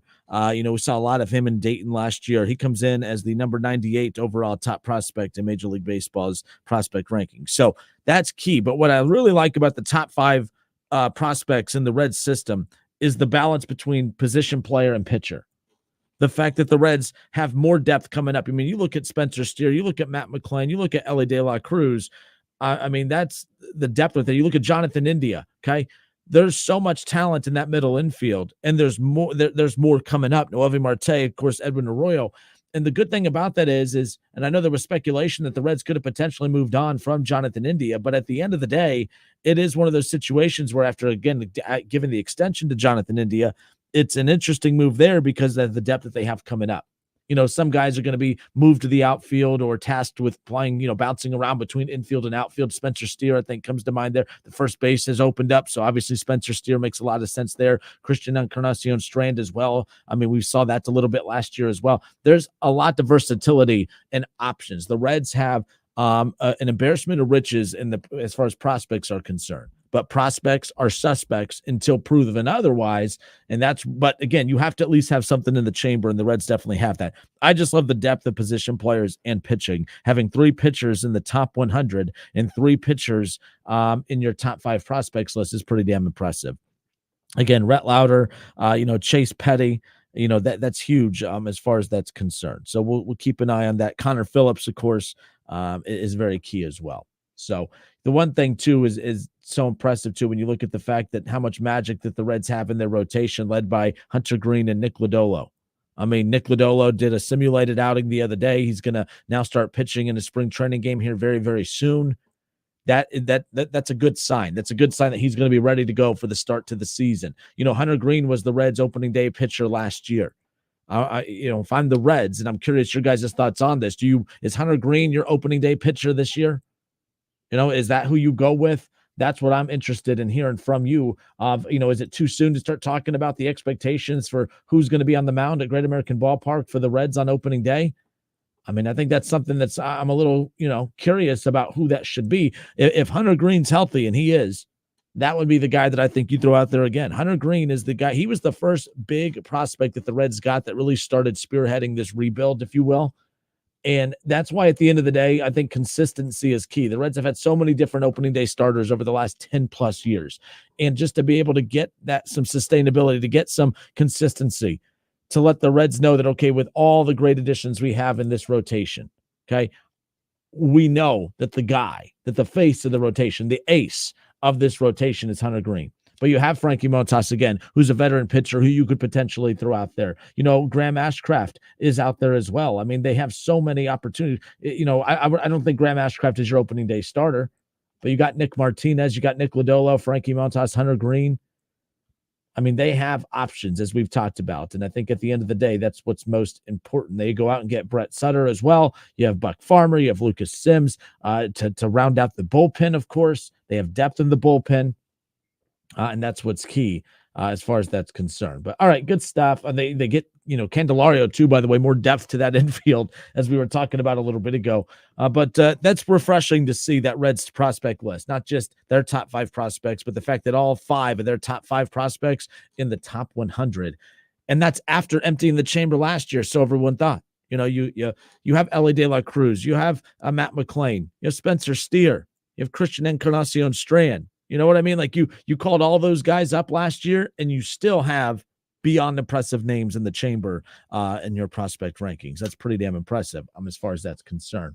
All right, college basketball. We move on to college basketball. So look, we picked up Wright State basketball on 1410 ESPN radio this year, which has been a lot of fun. Selfishly, being able to call games, I wish it wasn't at the expense of Jim Brown's health, and I hope and pray that he gets back and returns to form, and love to hear him back on the call next season, no doubt about it. But that's been a cherry on top, of course, of being able to call the games alongside Chris. But it's been fun from a station perspective, carrying so much live college basketball this year. It seems 2 to 3 nights a week we're carrying Wright State basketball and Ohio State basketball. And Ohio State basketball got a little dicey for a bit. They move on from Chris Holtman. They've won 4 of 5 since then. They have one more coming up on Sunday. As the men look up to wrap up the regular season, they're going to take on Rutgers on the road. Okay, they wrapped up their final home game of the season, taking care of Michigan 84-61 this past Sunday. They get 7 days off. They'll play again this upcoming Sunday against Rutgers. I don't know what the likelihood of them dancing in March is. Okay, I really don't. But if you beat Rutgers, the Big Ten tournament tips off next Wednesday. Okay, just less than a week from now. If Ohio State can go on a significant run in the Big Ten tournament and knock off a couple top teams, it will be interesting to see how far up Ohio State will move up on the bubble as far as that's concerned. As far as that goes, we're going to talk with Joe Lunardi about that coming up early next week. He was going to hop on today, but since we're here at the Nutter Center, it works out better to have him on next week, of course, as the regular season officially wraps up. We'll talk about all the scenarios of what teams need to do, whether it's, obviously moving up a seed or two, whether it's holding on to the bubble, getting in the bubble. We'll follow Dayton. We'll follow Ohio State, all that stuff. We'll have a ton of basketball coverage for you next week, of course, with Conference Tournament Week, Selection Sunday, a week from this Sunday. We have Clark Kellogg coming on next week. But Ohio State's interesting, keeping an eye on them. But as I mentioned earlier, carrying Wright State basketball this season, we've been carrying Ohio State men's basketball for many, many years now. But tomorrow at 12:30, we're going to be carrying Ohio State women's basketball as well. We're just going to keep firing all this college basketball at you. This is a great college basketball city. Cody McMahon, former Centerville star, leading the way for Ohio State, of course, on the women's side. And we'll have that game for you tomorrow. That'll be 1 o'clock. I'm sorry, the tip-off for that one in conference tournament action. So keep that in mind. As far as that's concerned, we're pretty excited about that on the women's basketball side. Again, they'll play tomorrow at 12:30. My apologies. 12:30 is when they'll play. As far as that goes, Sunday, the men will play for Ohio State. And then Monday and Tuesday, hopefully, calling Wright State basketball in the semifinals and championship game at Indiana Farmers Coliseum in Indianapolis. So there you go. That's the college basketball slate coming up for you here over the next week, especially heading into Selection Sunday, a week from this Sunday, which is pretty wild. All right. As far as the rankings or as far as the men's college basketball rankings are concerned, the Dayton Flyers, after losing to Loyola over the weekend, they were dropped out of the top 25 in the coaches poll. The AP top 25 had Dayton drop 4 spots. They went from number 21 to number 25. They're still holding on. But when you look, Kevin and I have talked about the parity across college basketball and how much of a role that has played. You look at these non-traditional high major or, mid-major programs that are in the mix here. You look at the fact that from number 20 down, we're talking about all mid-major level type programs. From BYU down to Dayton at 25, there's South Florida, St. Mary's, Utah State, San Diego State. You have Gonzaga at 19. From 19 to 25, we're talking about your non-traditional, we're not talking about your high major programs, right? These are all very good basketball programs. Gonzaga is always a power. All right. This is actually a down year for him for Gonzaga as far as that's concerned. But, it's very interesting seeing those teams from 19 down to 25. And even the teams in the mix like Nevada, Boise State, all right, Indiana State, who cracked the top 25 for 1 week and then had to pop back out. Appalachian State's in the mix as well. New Mexico, Florida Atlantic got a win in their conference tournament last night. It wasn't pretty, but they did it. James Madison, Princeton. You look at all of these. Colorado State, who we had a chance to see, who blitzed Wright State in the Raiders opener earlier in the season, all the way back in November, I should say. Colorado State's really good. They got really beat up by some injuries as far as that's concerned, but that's a team to look out for if, in the tournament, if they make it, because that's going to be a dangerous team if they're healthy. Richmond's getting some consideration. So I bring all this up because there's so many non-high major programs in the mix for the top 25 right now. And these are all teams that are going to be in the mix come the NCAA tournament, come Selection Sunday, a week from this Sunday. Dayton, top 25. They take care of business against a bad St. Louis team a few nights ago, not watering down that accomplishment. Some people were like, Kinner, how come no love to the Flyers for their win, the other night over St. Louis? And I said, it was St. Louis. That's one of the worst teams in the A10. That's what you should be doing. My concern about Dayton is the fact that they have yet to prove that they could beat not just the top teams in the country, but they can't even beat the top teams in their own conference. I'm not hating. That is a fact. And I think that Dayton fans need to be very realistic about that aspect as well. Doesn't that not concern you at all? We're not talking about the fact that Dayton lost to one of the top teams in the A10. They haven't beat one good team in the A10. That's not a hot take. That's not an opinion. That's a fact. It's not as if I'm just making this stuff up. When you look at the fact that Dayton's coming in at number 3 in the A10, they're 2 games back of Richmond. So Loyola and Richmond, 2 teams ahead of Dayton. Richmond number 1, Loyola number 2. Dayton's lost to both of those teams. All right, Dayton played VCU, who was in 4th. They lost to VCU. All right, they lost to George Mason. But that would be my concern. You look at the top 4 teams in the A10, Dayton hasn't beat one of them. They will have a chance to redeem themselves when they take on VCU. Okay, they're going to take on VCU next, and that's a big opportunity. But I'm telling you right now, if Dayton cannot find a way to beat VCU tomorrow night at home, I would be very concerned, Flyer fans. I've said before, I don't think this is a top 25 team. They don't look like a top 25 team. But being the top 25 doesn't matter. Get in the tournament, make some noise. However, I would be concerned about how confident you are about this team's ability to go on a deep tournament run because You're talking about having to beat some of the top teams in the country. They have yet to beat any of the top teams in their own conference. They have a chance to do that tomorrow night against VCU. So we'll be keeping an eye on that as far as that's concerned. All right, it's the Kinner and Kev Show here on Dayton's ESPN Radio, 1410 Wing AM. Benjamin, Chimera, Big Kev, they take over from here. Card subject to change. And again, that show going 2 hours now from 6 to 8 o'clock every Thursday night. Again, as long as there's not preempted by Reds baseball and some other stuff. Love that. Jeremy Ganger going to be in studio with Big Kev and Benjamin Chimera. Of course, Jeremy Ganger, again, a professional wrestler himself, and they're going to dive into some of the aftermath, of course, from the Oregon District shootings from a few years ago, of course. And, he has a story to tell about that, his involvement in saving numerous lives that night at Ned Pepper's. I mean, he has a great story. He was honored by WWE. Triple H awarded him a WWE Championship belt at WWE NXT. I mean, again, great story, a sad story, but a great story coming out about how he's persevered through the mental health side of things as well. So I'm excited to hear the Jeremy Ganger conversation as he's in studio with, of course, our guys, Big Kev and Benjamin Chimera. That wraps it up for us. Thank you to Wright State for having us out. 8 o'clock tonight, Wright State, Northern Kentucky, quarterfinal action. Can the Raiders punch their ticket to Indianapolis? We find out later on tonight. Don't miss it right here on Dayton's radio, home of Wright State Raiders basketball. That wraps it up for us. Thank you to Wright State for having us out. Shout out Kev Nash. We'll be back tomorrow. That wraps it up for us. It's the Kinner and Kev Show, 1410 ESPN Radio. Card subject to change coming up next.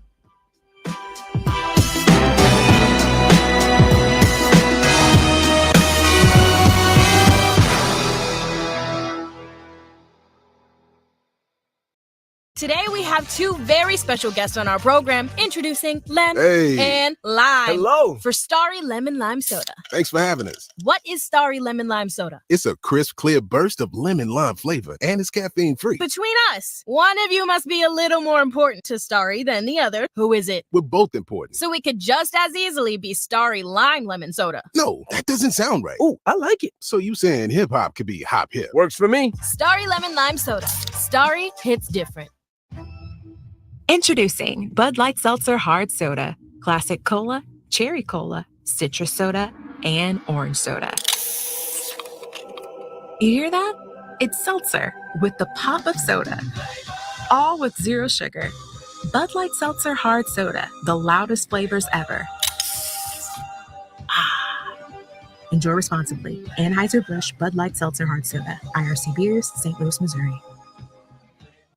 Black Rock Bar and Grill in Beaver Creek is the official steakhouse of the Wright State Raiders. Black Rock specializes in certified Angus beef steaks served and cooked to perfection by you on a 755-degree volcanic sizzling rock. Why eat ordinary when you can eat on a rock? Black Rock Bar and Grill near Fairfield Commons in Beaver Creek is the ideal restaurant for special occasions as well as everyday dining with friends and family. Black Rock Bar and Grill in Beaver Creek, the official steakhouse of the Wright State Raiders. With the Kroger app, shopping online with pickup and delivery is the same as shopping in-store. Same low prices, same personalized deals, same rewards on the same high-quality items like Honeycrisp apples and pasta sauce with no hidden fees or markups. It's one small click for groceries, one big win for busy families everywhere. Start your cart today at Kroger.com. Kroger, fresh for everyone. Restrictions apply. See site for details. If you find yourself spending time to calculate, process, and administer payroll instead of growing your business, there is a simpler way. With Arrowhead Tax Accounting and Payroll Service, you can save precious time and spend more time on focusing on your business. Plus, you won't have to worry about federal, state, or local payroll taxes. It's all automatic. Let them save you time so you can have more time to run your business. Call Arrowhead Tax Accounting and Payroll Service today at 937-543-5770, a proud sponsor of Wright State Raiders basketball. Raider up.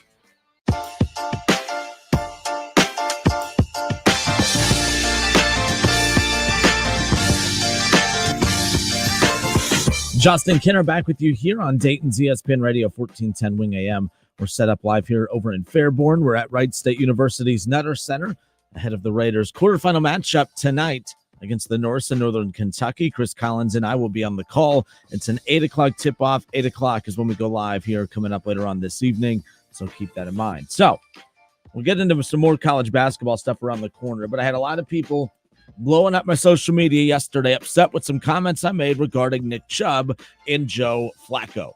So I wanted to clarify. And this also ties into the Bengals, too, because there are multiple reports out there that the Bengals could potentially just be outright releasing Mr. Joe Mixon.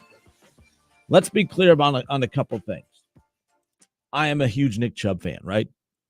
I also acknowledge how important Joe Mixon has been to the Cincinnati Bengals during his run in Cincinnati. So the bottom line is that at the end of the day, this isn't necessarily about my thoughts on who they are as running backs, talented running backs.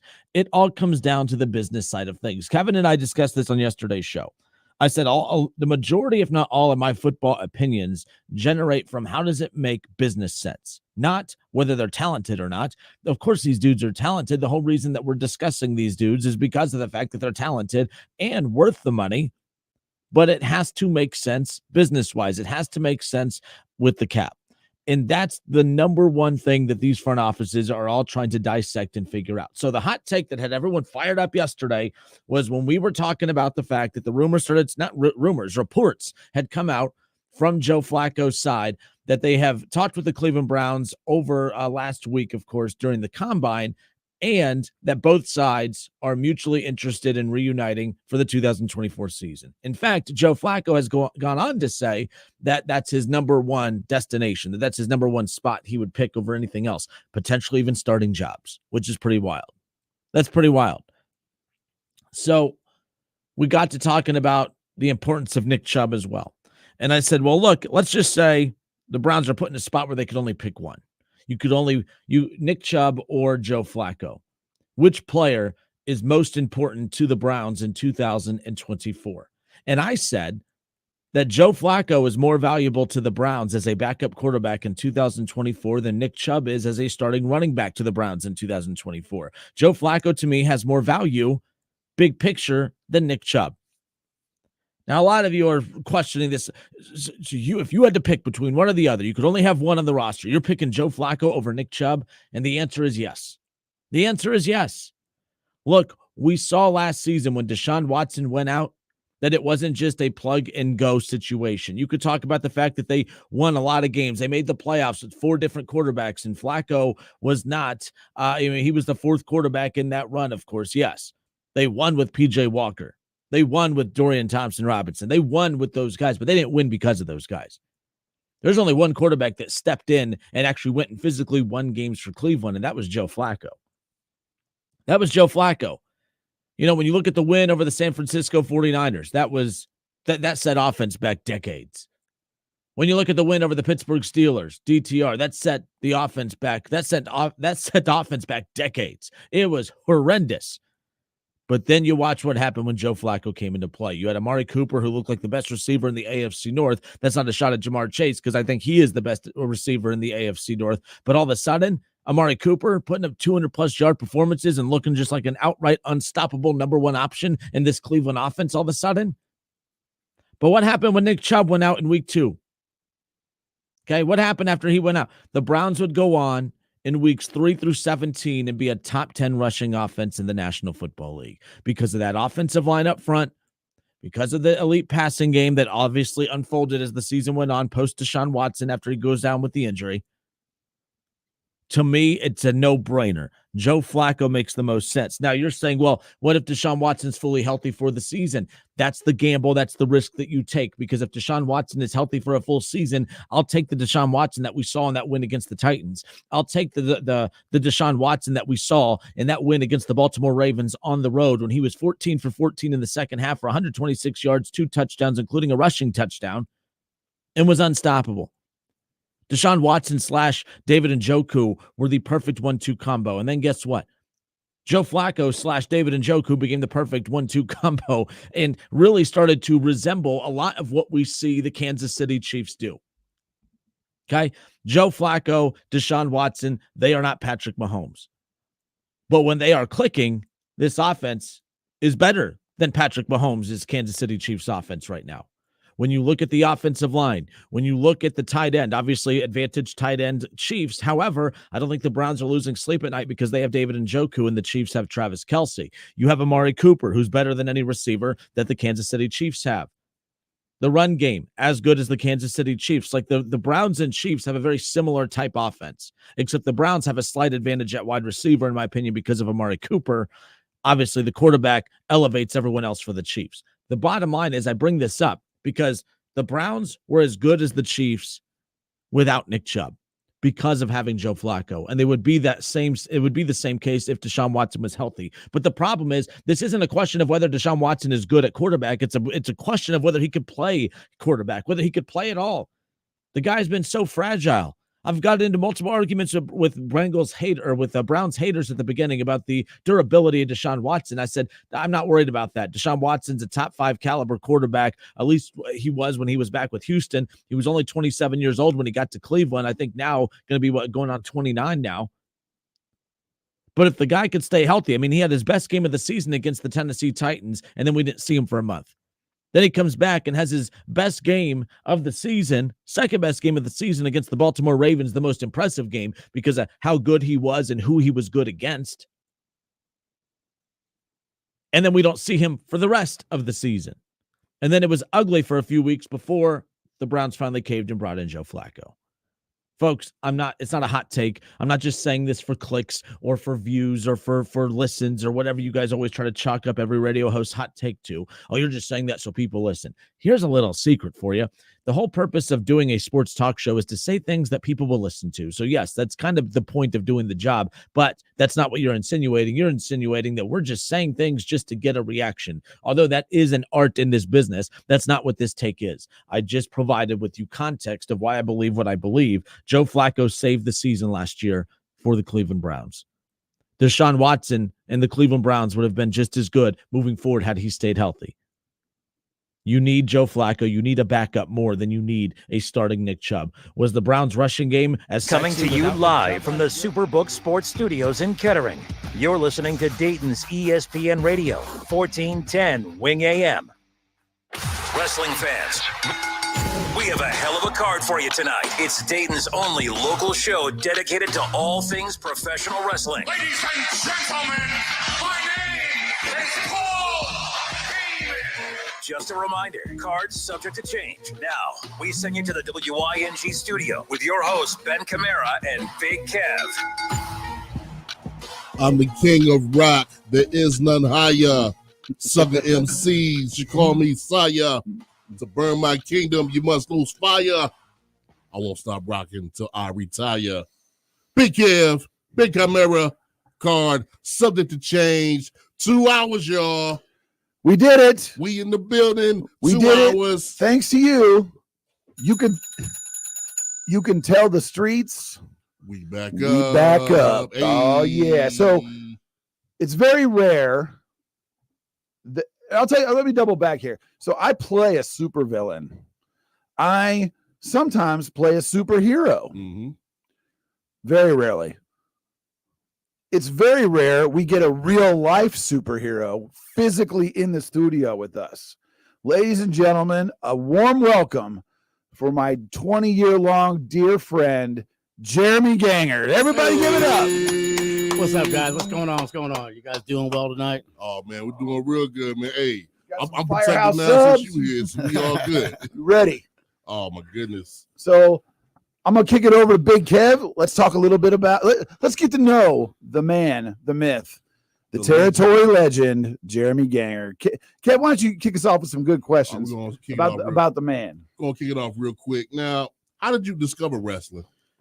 Like everybody else, sitting at home with your family, your parents, watching, all the wrestling on TV. Get to watch when it was WWF. Yeah. Dayton Hair Arena. Your parents used to take you there, Dayton Hair Arena, and that's how I got to know wrestling. Saturday Night Live, not Saturday Night Live, but the wrestling on Saturday nights right before the main event. That's what it was, right before Saturday Night Live came on.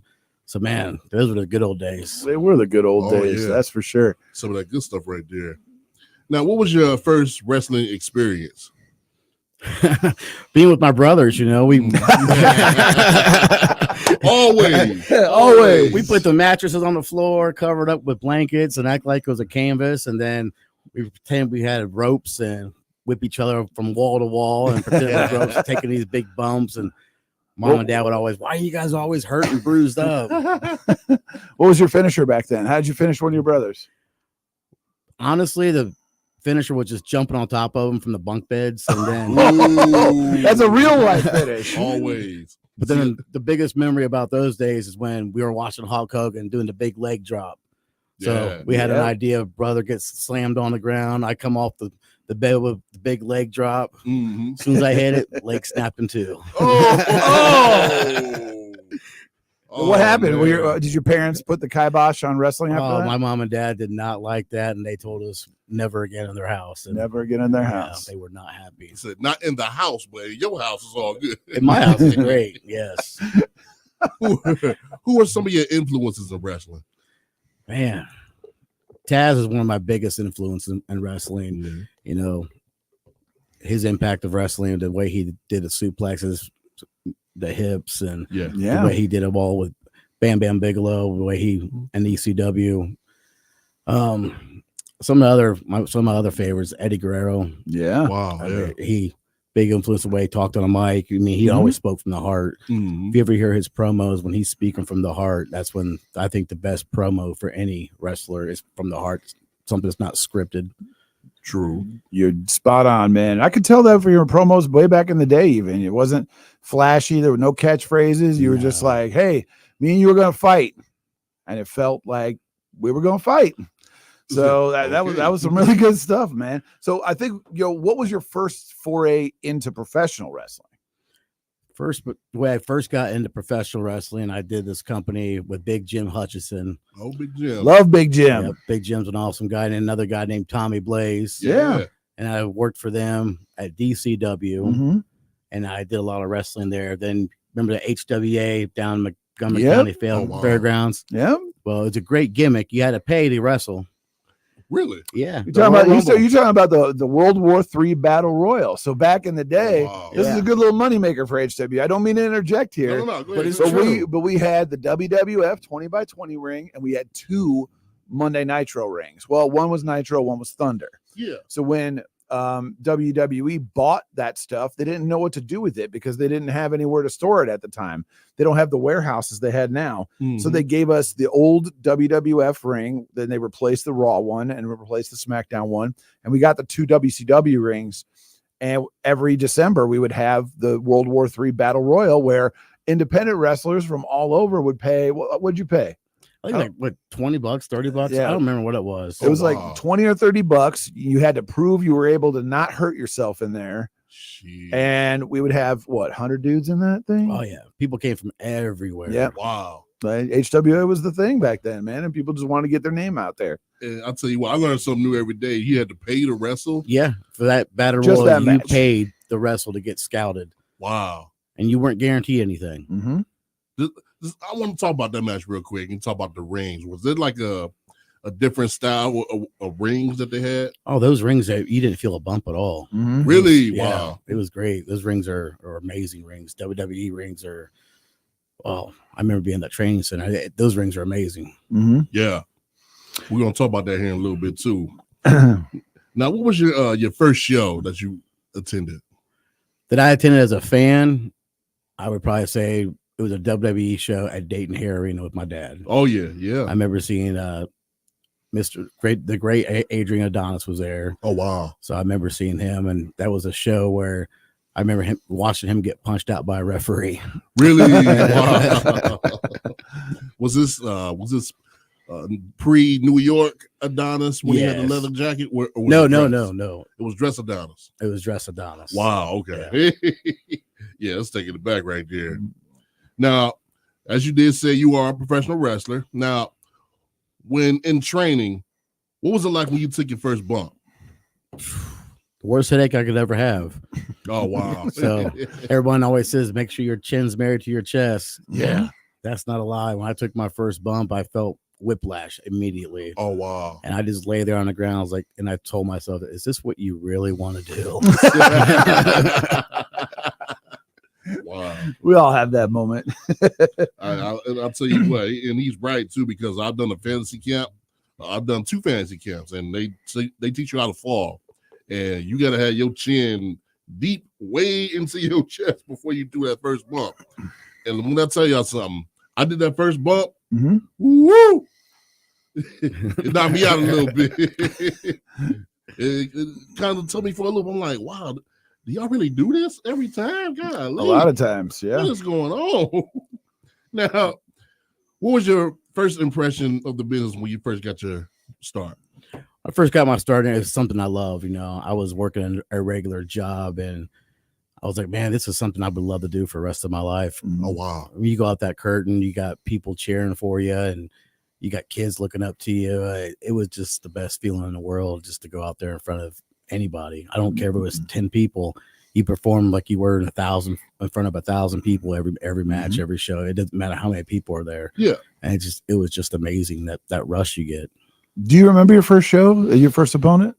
My first opponent? No, I honestly, you've had a lot of matches. I do not remember, to be honest with you. I've had a lot of concussions, and I don't remember. I know some of my favorite matches, but no, I don't remember my first match. I don't even remember.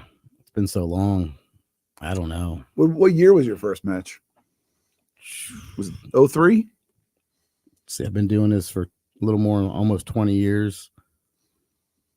Gosh, I don't remember the year I did the first match. 20 something. I know that. It's crazy. It really all bleeds together. There's a dude we used to wrestle with, Buffalo, Brian Jennings. Oh yeah, and he was great. But I always kick myself because I'd see him. He'd go back and he would write down in his journal who he wrestled, what the finish was, what the time and date was, and he'd write down his payday.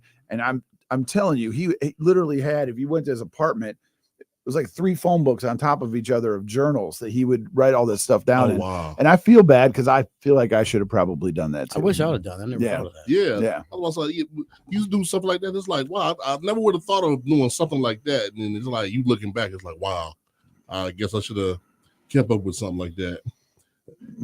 Heel or face? What would you rather? Ooh. When I first started in the business, I loved being a heel. But the thing people don't get about me as being a heel and a face, I wrestle the same way. Yeah, so true. But getting the fans that hate you is so much easier to get them to hate you. Being a heel, but being a face is also a privilege too, because that's how you know you got fans that actually have your back, rooting for you, and that's amazing. Now, who was your trainer? That's easy. The greatest trainer of all time, Cody Hawk. That's right, baby. So the big homie Cody Hawk, the greatest trainer of all. I don't care what anyone ever says. That man's great. Knows his stuff. Mr. Throw it up, throw it down. Now, do you have any training stories? Shoo. I remember because I was working a late shift job, so Cody set up for me to come down during the day and train with him. I would go in there and train. There'd be people in there that, John Moxley was there training, rolling around. That's when he was doing this football gimmick. Yep. Well, that's his name, where his name comes from. Yeah. It was him and Jimmy Turner were a football tag team called Necessary Roughness. And the football movie Varsity Blues, the main character is John Moxon. Oh, yeah. So his name came from that, and he was just called John Moxley. Hey, that works. Go ahead, man. I didn't interrupt you. But that was great. I mean, seeing those guys come in there and, we could see Sean Ricker, better known as LA Knight. He'd come in there every so often. I got to roll around with all those guys during that time, and extra time. The best part was just the extra time I got to be there with Cody and pick his brain. I probably say that's the best memory I can take from training, because he goes slow and explains every detail while you're doing it. Yeah. What did you learn the most? What do you think you learned the most from Cody? How to respect and love this business. Yeah. Yeah. Because nowadays I don't see how people really respect it all that much. Ooh, we're gonna get into that. But I want to hear more about that right now. That's just my opinion. So when you say respect, you and I are definitely singing from the same hymnal on that one. But how do you define it? Well, respect is like, everyone wants to get booked everywhere. I get that. And every locker room I've ever been in, lately is, hey man, we love you. We love to have you on the show, blah, blah, blah. But no one's ringing my phone. Really? Wow. So it's just the respect factor is, I just feel like the people who's been doing this for a long time, they're just overlooked because you got all these younger kids coming up, which a lot of them are phenomenal to watch. Don't get me wrong. But who paved the way for some of these guys? I just think you overlook them and you don't care about them no more. That's just how I feel about it. I mean, what do you think the disconnect is? Do you think it's because they're cheaper, or the promoters think they're cheaper, or what do you think that is? I think it's just because the way we were brought up, our style versus their style. I don't think it has anything to do with money. Sometimes I think it does, but I think overall they're looking for the guys that are willing to do the high flying, come off the top ropes, running through ropes, where my gimmick is more of a, beat you up, around, beating you up like a real fight. Called him the pit bull. Yeah. Call him pit bull for a reason. He said, hey, you staying on the ground, you're not doing no off the top rope stuff like that. You just chopping and hitting it. And let me tell y'all something. If y'all never seen this guy wrestle, he has one of the most hardest chops I've ever heard. I'll tell you a story about that. You remember you and I had that hardcore match at Rockstar Pro. This is probably like 8 or 9 years ago at this point. Sheesh. Remember that match? I had the Voltron gear, and you. So I'm the villain. He's the hero. I'm beating on him, and so I'm all right. It's time for you to fire up. And you hit me with the chop as I was coming down, and it literally split my skin. Wow, like right there. And it didn't feel like anything at the time. And I went into the back and I put my shirt on. And there was like a pool of blood forming on my chest. I'm like, what the heck is this? I look at it. I see this guy's handprint, and I'm literally bleeding out of my chest from one of his chops. Sheesh. I mean, when I lay a chop in, I love laying them in there. I'll take it back. Yeah, it's great. I love laying the chops in. I might have to get one from you pretty soon. Maybe tonight. I'm putting myself out there. I might have to do about something, but yeah, I kind of want to see what it feels like. Oh my goodness. Are you sure about that? Man, I go overhand chop. I love doing overhand. I may want to see about that. Okay. I was about to say, you might go ahead and record it. You don't be wearing a white T-shirt, do you? No. Okay, no, good. no, You don't no, want to no, ruin no, that. no. You don't want to ruin that. No, not at all. But we got some more with Ganger coming up. You got to keep it like right here, y'all. Card subject to change. We'll be right back. ESPN 1410 Good job, man. Wing This AM. is great. Weather. Really good. Forecast. We got some. We'll talk more about your matches. There's some good questions in here. Oh yeah, on the segment too. So good dialogue, good chemistry, good stuff like that, man. You're doing great. You're all nervous. Right. Come on. You be all right, man. You're great. Come on. Like you've done this before. Street tacos, freaking chicken tacos, grilled chicken tacos, and Mississippi barbecue tacos. You're doing great, man. For a limited time, while your brackets get busted, smash a personal excited picture of to domestic get crab on for only podcast $6.99. start. Hurry Someone said we're before gonna get time that runs done out at the now. home for We're fun, gonna get food, it sports, and formatted spirits. podcast. Frickers. We'll say you listen on. Are you ready to boot it up? Be on Apple Register for the Music Care and then on Source Obi-Toppin Spotify. Basketball Pro Camp, August then, 7th and 8th at UD's what's Rexplex. the other one? Visit Cumulus? obitoppincamp.com for more information and to register. Can't wait to see you there. I ain't even heard of it until he said This something is a about friendly it. reminder that daylight savings They time came up with begins stuff now. I this was like, Sunday wow, at 2 a.m. It's time to spring forward and set your clocks ahead 1 hour. I'm Greg McAfee, and this reminder is Spring brought to you forward. by McAfee Heating and Air. Breathe easy. That's gonna take me a Choose while to get McAfee. used to. Sometimes change is good. I wanna In check this on case, Sunday like, it's hey, great. what's up? A new Hey, career how is you waiting. doing? KTH Parts Industries in St. Paris is hiring second shift It's good production when you- associates and offer an incredibly new pay rate of $21.24 per Give me hour. some coffee, This is I'll an be all right. excellent opportunity that includes an attractive benefit You package. got the medical, pre-workout dental, going, and all that stuff. 401k. Right. KTH offers the advantage of being a short drive from home, just minutes from Bell Fountain, Troy, Piqua, and Urbana. The position will fill quickly. Bailey's so fan, please yeah, apply yeah. now at I saw that kth.net. too. KTH is an equal opportunity employer. Don't get stuck gearing up for spring while everyone else is Right, enjoying I warm was about weather. to say. Invisible Fence brand works in any season, giving your pet the freedom they deserve. Now, visit invisiblefence.com to learn more. Hey, I'm Andy. If you don't know me, it's probably because I'm not I'm famous. there. I'm But training. I did start a men's I grooming love- company called I Harry's. mean, it's great The that idea I'm for still Harry's doing this came out to of a some degree, frustrating but like, experience I had buying razor blades. Most brands Tom were just doesn't- overpriced, he's just- over-designed, he's never and gonna out of get it. touch. At Harry's, our approach is simple. Are you on the next Here's our show? secret. I'm on the show. We make 12, sharp, yeah. Yeah. durable blades and sell them at honest prices for as I'm low as wrestling. $2 each. We care about quality so much that we do some crazy things. Adam Rogers, Like buy a world-class German blade factory. How do you like working with him? Obsessing over every detail means we're confident in offering a 100% quality guarantee. Millions of guys have already made the switch to Harry's. So thank you if you're one of them. And if you're not, we hope you give us a try with this special offer. Get a Harry starter set with a 5-blade razor, weighted handle, shave gel, and a travel cover. For just $3. I remember seeing plus some of free their shipping. stuff online. Just and go to it reminded me of, harrys.com like, and enter code SIMPLE at checkout. Do you remember Chikara? Code SIMPLE.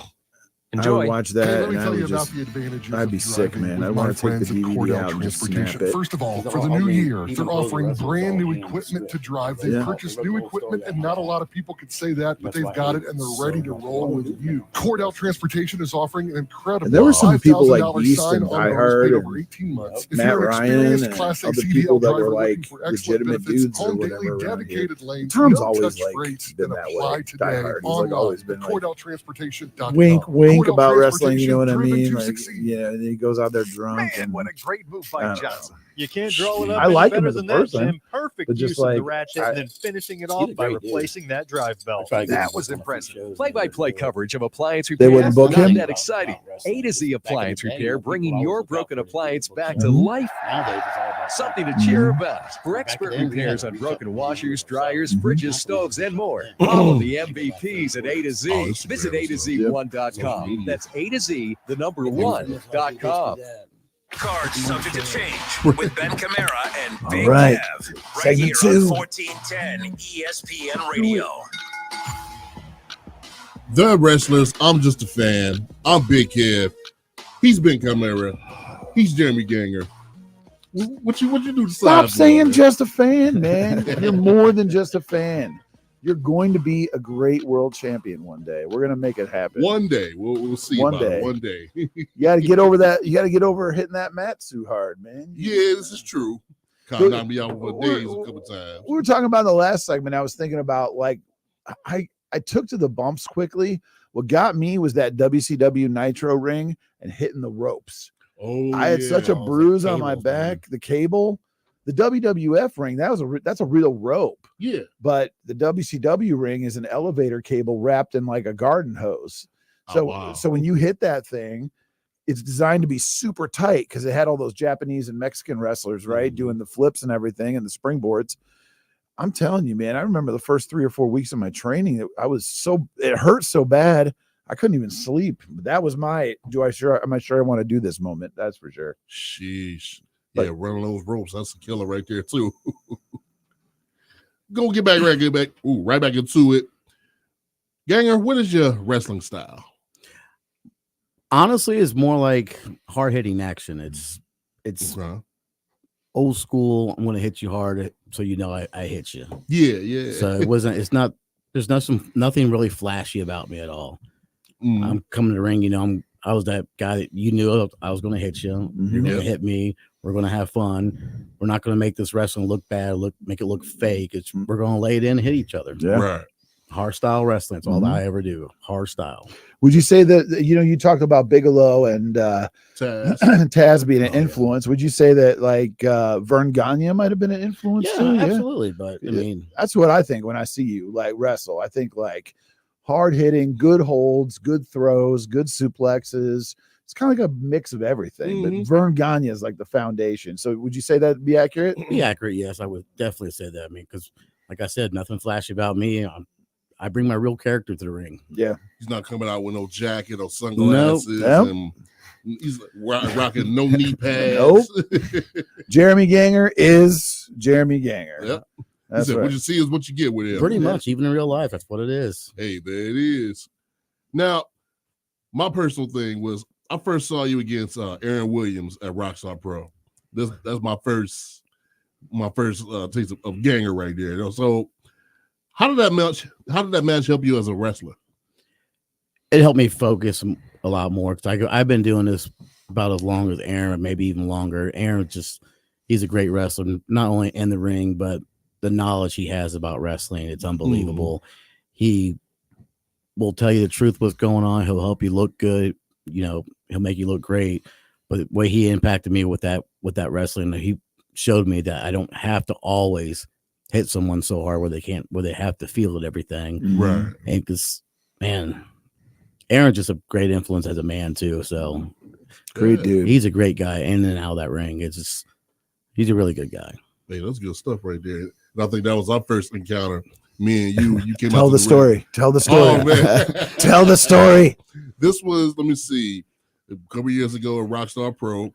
I'm sitting front row as always, being a fool. And Jeremy Ganger, he comes out. He's the bad guy. Aaron Williams is the good guy. I always have to heckle the bad guys all the time. I'm going crazy. And it's true. He was heckling Ganger in the parking lot before the show. Yeah. Exactly. I do remember and that. Right outside the ring, they're going at it. He does a big chop and everything. I'm like, man, you ain't nothing. Whoop-de-whoop, la-di-da. He comes to my face. Shut up right now. I'm like, why don't you make me shut up? And always a fun time with this dude. And then another time he came out with, he said, hey, I know you like this type of stuff right here. So here, give me a bucket of fried chicken. I remember everyone got so quiet. What can you say about that?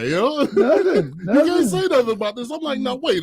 I had something to say, but I'm like, you know what? I was just gone. You're so stunned by the fried chicken comment, you lost your comeback. I did. You were like, what? He lost his comeback, but telling you a lie, he ate that chicken. Yeah, I did watch it. Did you eat the chicken? Oh, what was it? KFC, Popeyes? KFC. Okay, all right. Now if it was Popeyes, oh man, it would have been gone before it. Before it hit my chest. Before it hit your chest. Before it hit my chest. Right. Now with them dry biscuits, okay, I had to add a little butter up on there, but it's all good. Some butter and some honey. Hey, you already know. Yeah, I get it. We get it. That's another show for another time. That's right. We do top 10 chicken matches. Yeah, there you go. How was your wrestling style changed over the years, or has it changed over the years? Honestly, it hasn't changed one bit. I still do. I do every suplex you can think of. I still chop. I still do everything I did from my very first match. Wow. So I haven't really changed it up at all. I mean, that's probably why I get overlooked a lot, because that's my personal opinion. Yeah. Well, I don't think you should ever be overlooked. Not if at you all. were if you were to rank your top 5, I know what I think your top 5 moves are. But if you were to say, these are my top 5 moves, I do them better than anybody else, what are they? My number one would be my T-bone. Yes. I love throwing the T-bone, and, I love Germans, the belly bellies, Saitos, head and arm suplex. Yep. I love doing that. Head and arm? Oh, yeah. It's scary, but it's very effective. Remind me not to piss you off, because you probably might right out your Ewings. Yeah, exactly. All you're gonna see is a smoking pair of Ewings brown on the floor. I'm in the bathroom. I'm just chilling. Like, I just got wrap it up. All you see is big old body print. Just Bugs Bunny going through the door. Yeah, right? exactly. Smoking Ewing. He's gone. Yep. To the sunken place. Yep. All gone. Now, do you have a favorite opponent? I enjoyed wrestling everybody I got to wrestle, but each opponent, it was always different for certain reasons. I have some opponents I love to wrestle. I mean, to be honest, Ben Carmera right here. He made my T-bones look so great, because look how much bigger he is than I am. True story. So any show that me and him were ever on, we would always set up that move to do. We tease it, and finally when I hit it, I didn't care how many people were there. We got a huge pop for it. Yeah. Like everyone's like, oh my God, that little guy just threw a 300-pound man. And Exactly. people would just go crazy. There was one time you did it to me, and it might have been the Rockstar match, but it might have been a different one. You did it into the garbage can in the corner. And it sounded like a 12-gauge shotgun. I looked out of the corner of my eye. People were literally jumping up and down, and it was just fantastic. But I would give you props there. The suplexes are the ones. Sheesh. Oh my God. Well, check this out. You do a lot of hardcore matches. Now, who got you into hardcore matches? I would say that one of the people that inspired me to hardcore matches is the great Matt Tremont for me. Okay, yeah. I love, somebody you don't see on TV, but if I had to go with someone that you see on TV, it'd be a different answer. But a person that's local to me and really close to me, I say Matt Tremont. Yeah. That was good. He was good. I don't think he wrestles anymore, but does he? I believe he still does. Yeah. I thought he retired. He might have come retired back. for a little bit, and I think he made a comeback. Yeah. Oh wow. Wrestlers never retire. They say they're retiring. They say retire, but take 6 months off, and then they're back. So they get an itch. You like, what? And Let then me go ahead and get back. you talk about somebody you see on TV for hardcore, you got to go with Mankind. Oh, yeah. man. Mick Foley. Now, what was the most painful injury that you healed from? When I tore my bicep. Oh, yeah. I remember that. I was in a ring with a guy that was not, my opinion, very safe, but I think he was told by another person to hurt me, threw me over the top rope too hard. I was supposed to land on the mattress with my feet on ring apron. And when I did, my left arm snapped and I saw it roll backwards. Ooh. And so I thought I broke my arm.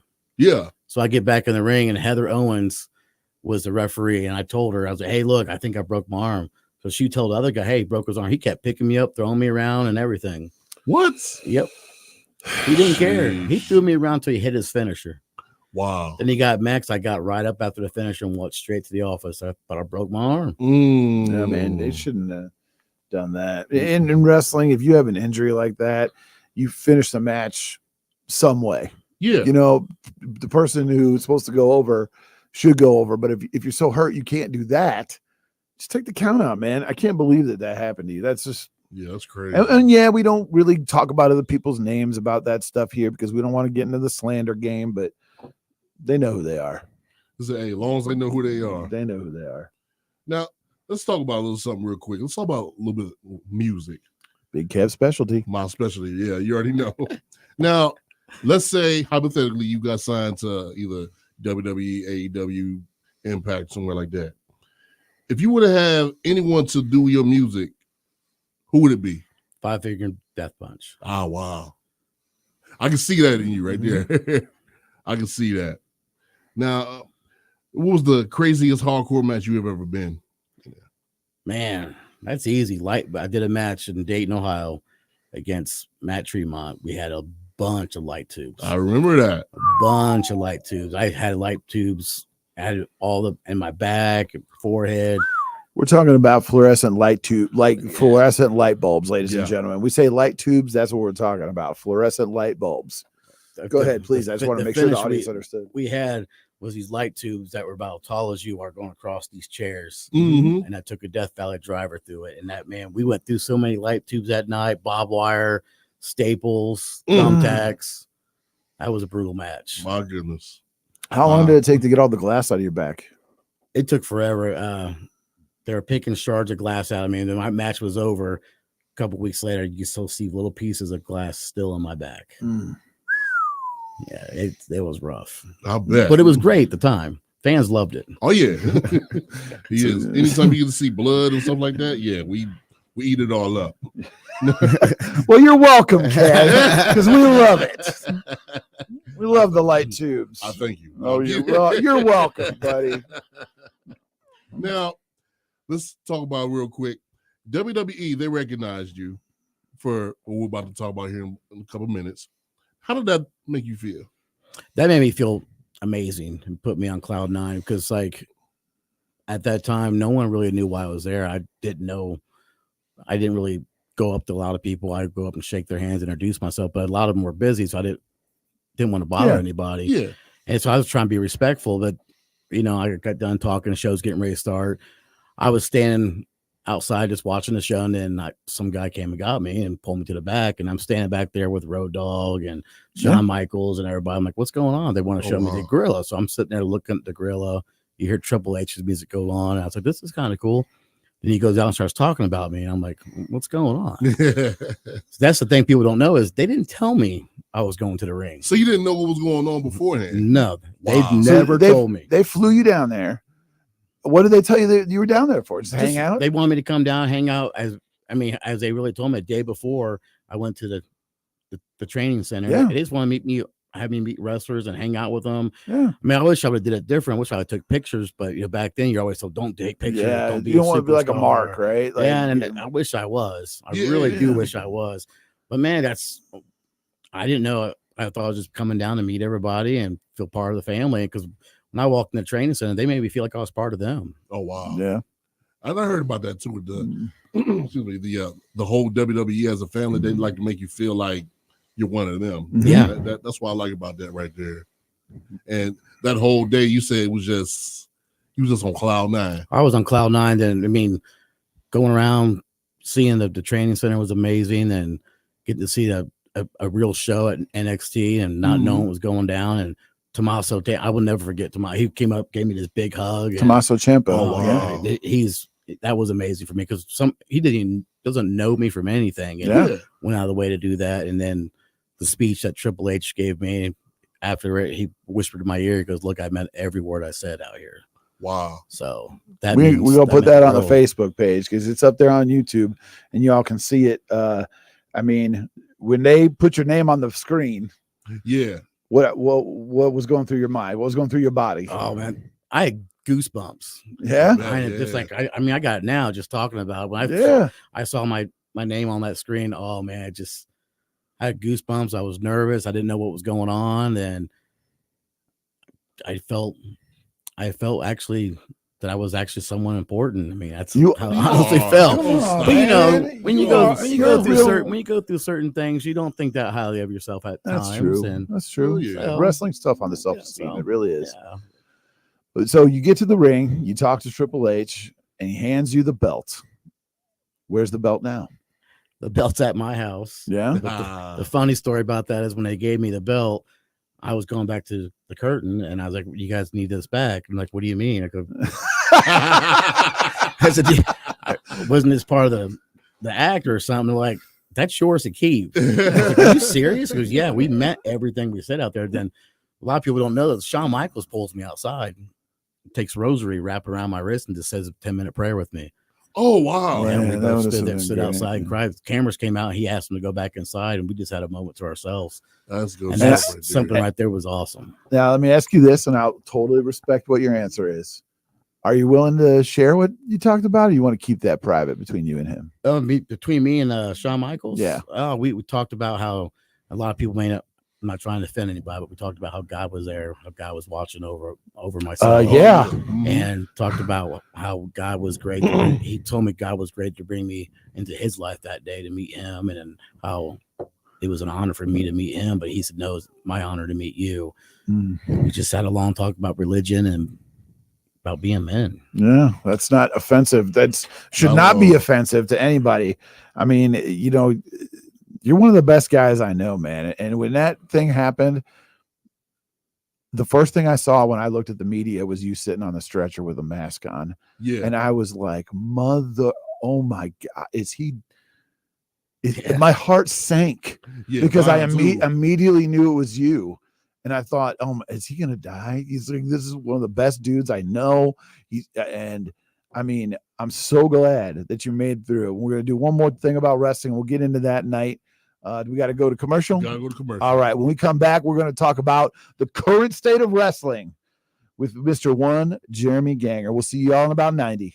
If you find yourself spending time to calculate, process, and administer payroll instead of growing your business, there is a simpler way. With Arrowhead Tax and Payroll Service, you can save precious time and spend more time on focusing on your business. Plus, you won't have to worry about federal, state, or local payroll taxes. It's all automatic. Let them save you time so you can have more time to run your business. Call Arrowhead Tax, Accounting, and Payroll Service today at 937-543-5770. So it was like, all right, well, I just signed this deal to do this thing, and then we weren't doing it. And then the CEO was like, yeah, we'll keep radio. And that's when we started it and kicked it off. And that was just, what it was. A lot of people still listen to radio. People don't get that. They do. Like sports talk is huge on radio for sure. Oh, yeah, no doubt. Like what we do here, like I said, the ratings, we're like neck and neck with the big show here, which is Kinner and Kev. So I'm hoping to keep it going, man. We've gotten some good responses. Yeah. It's the dynamic. It's Kubota Orange Days, your golden opportunity to score a deal that'll make your neighbors green with envy. Shop the year's best selection.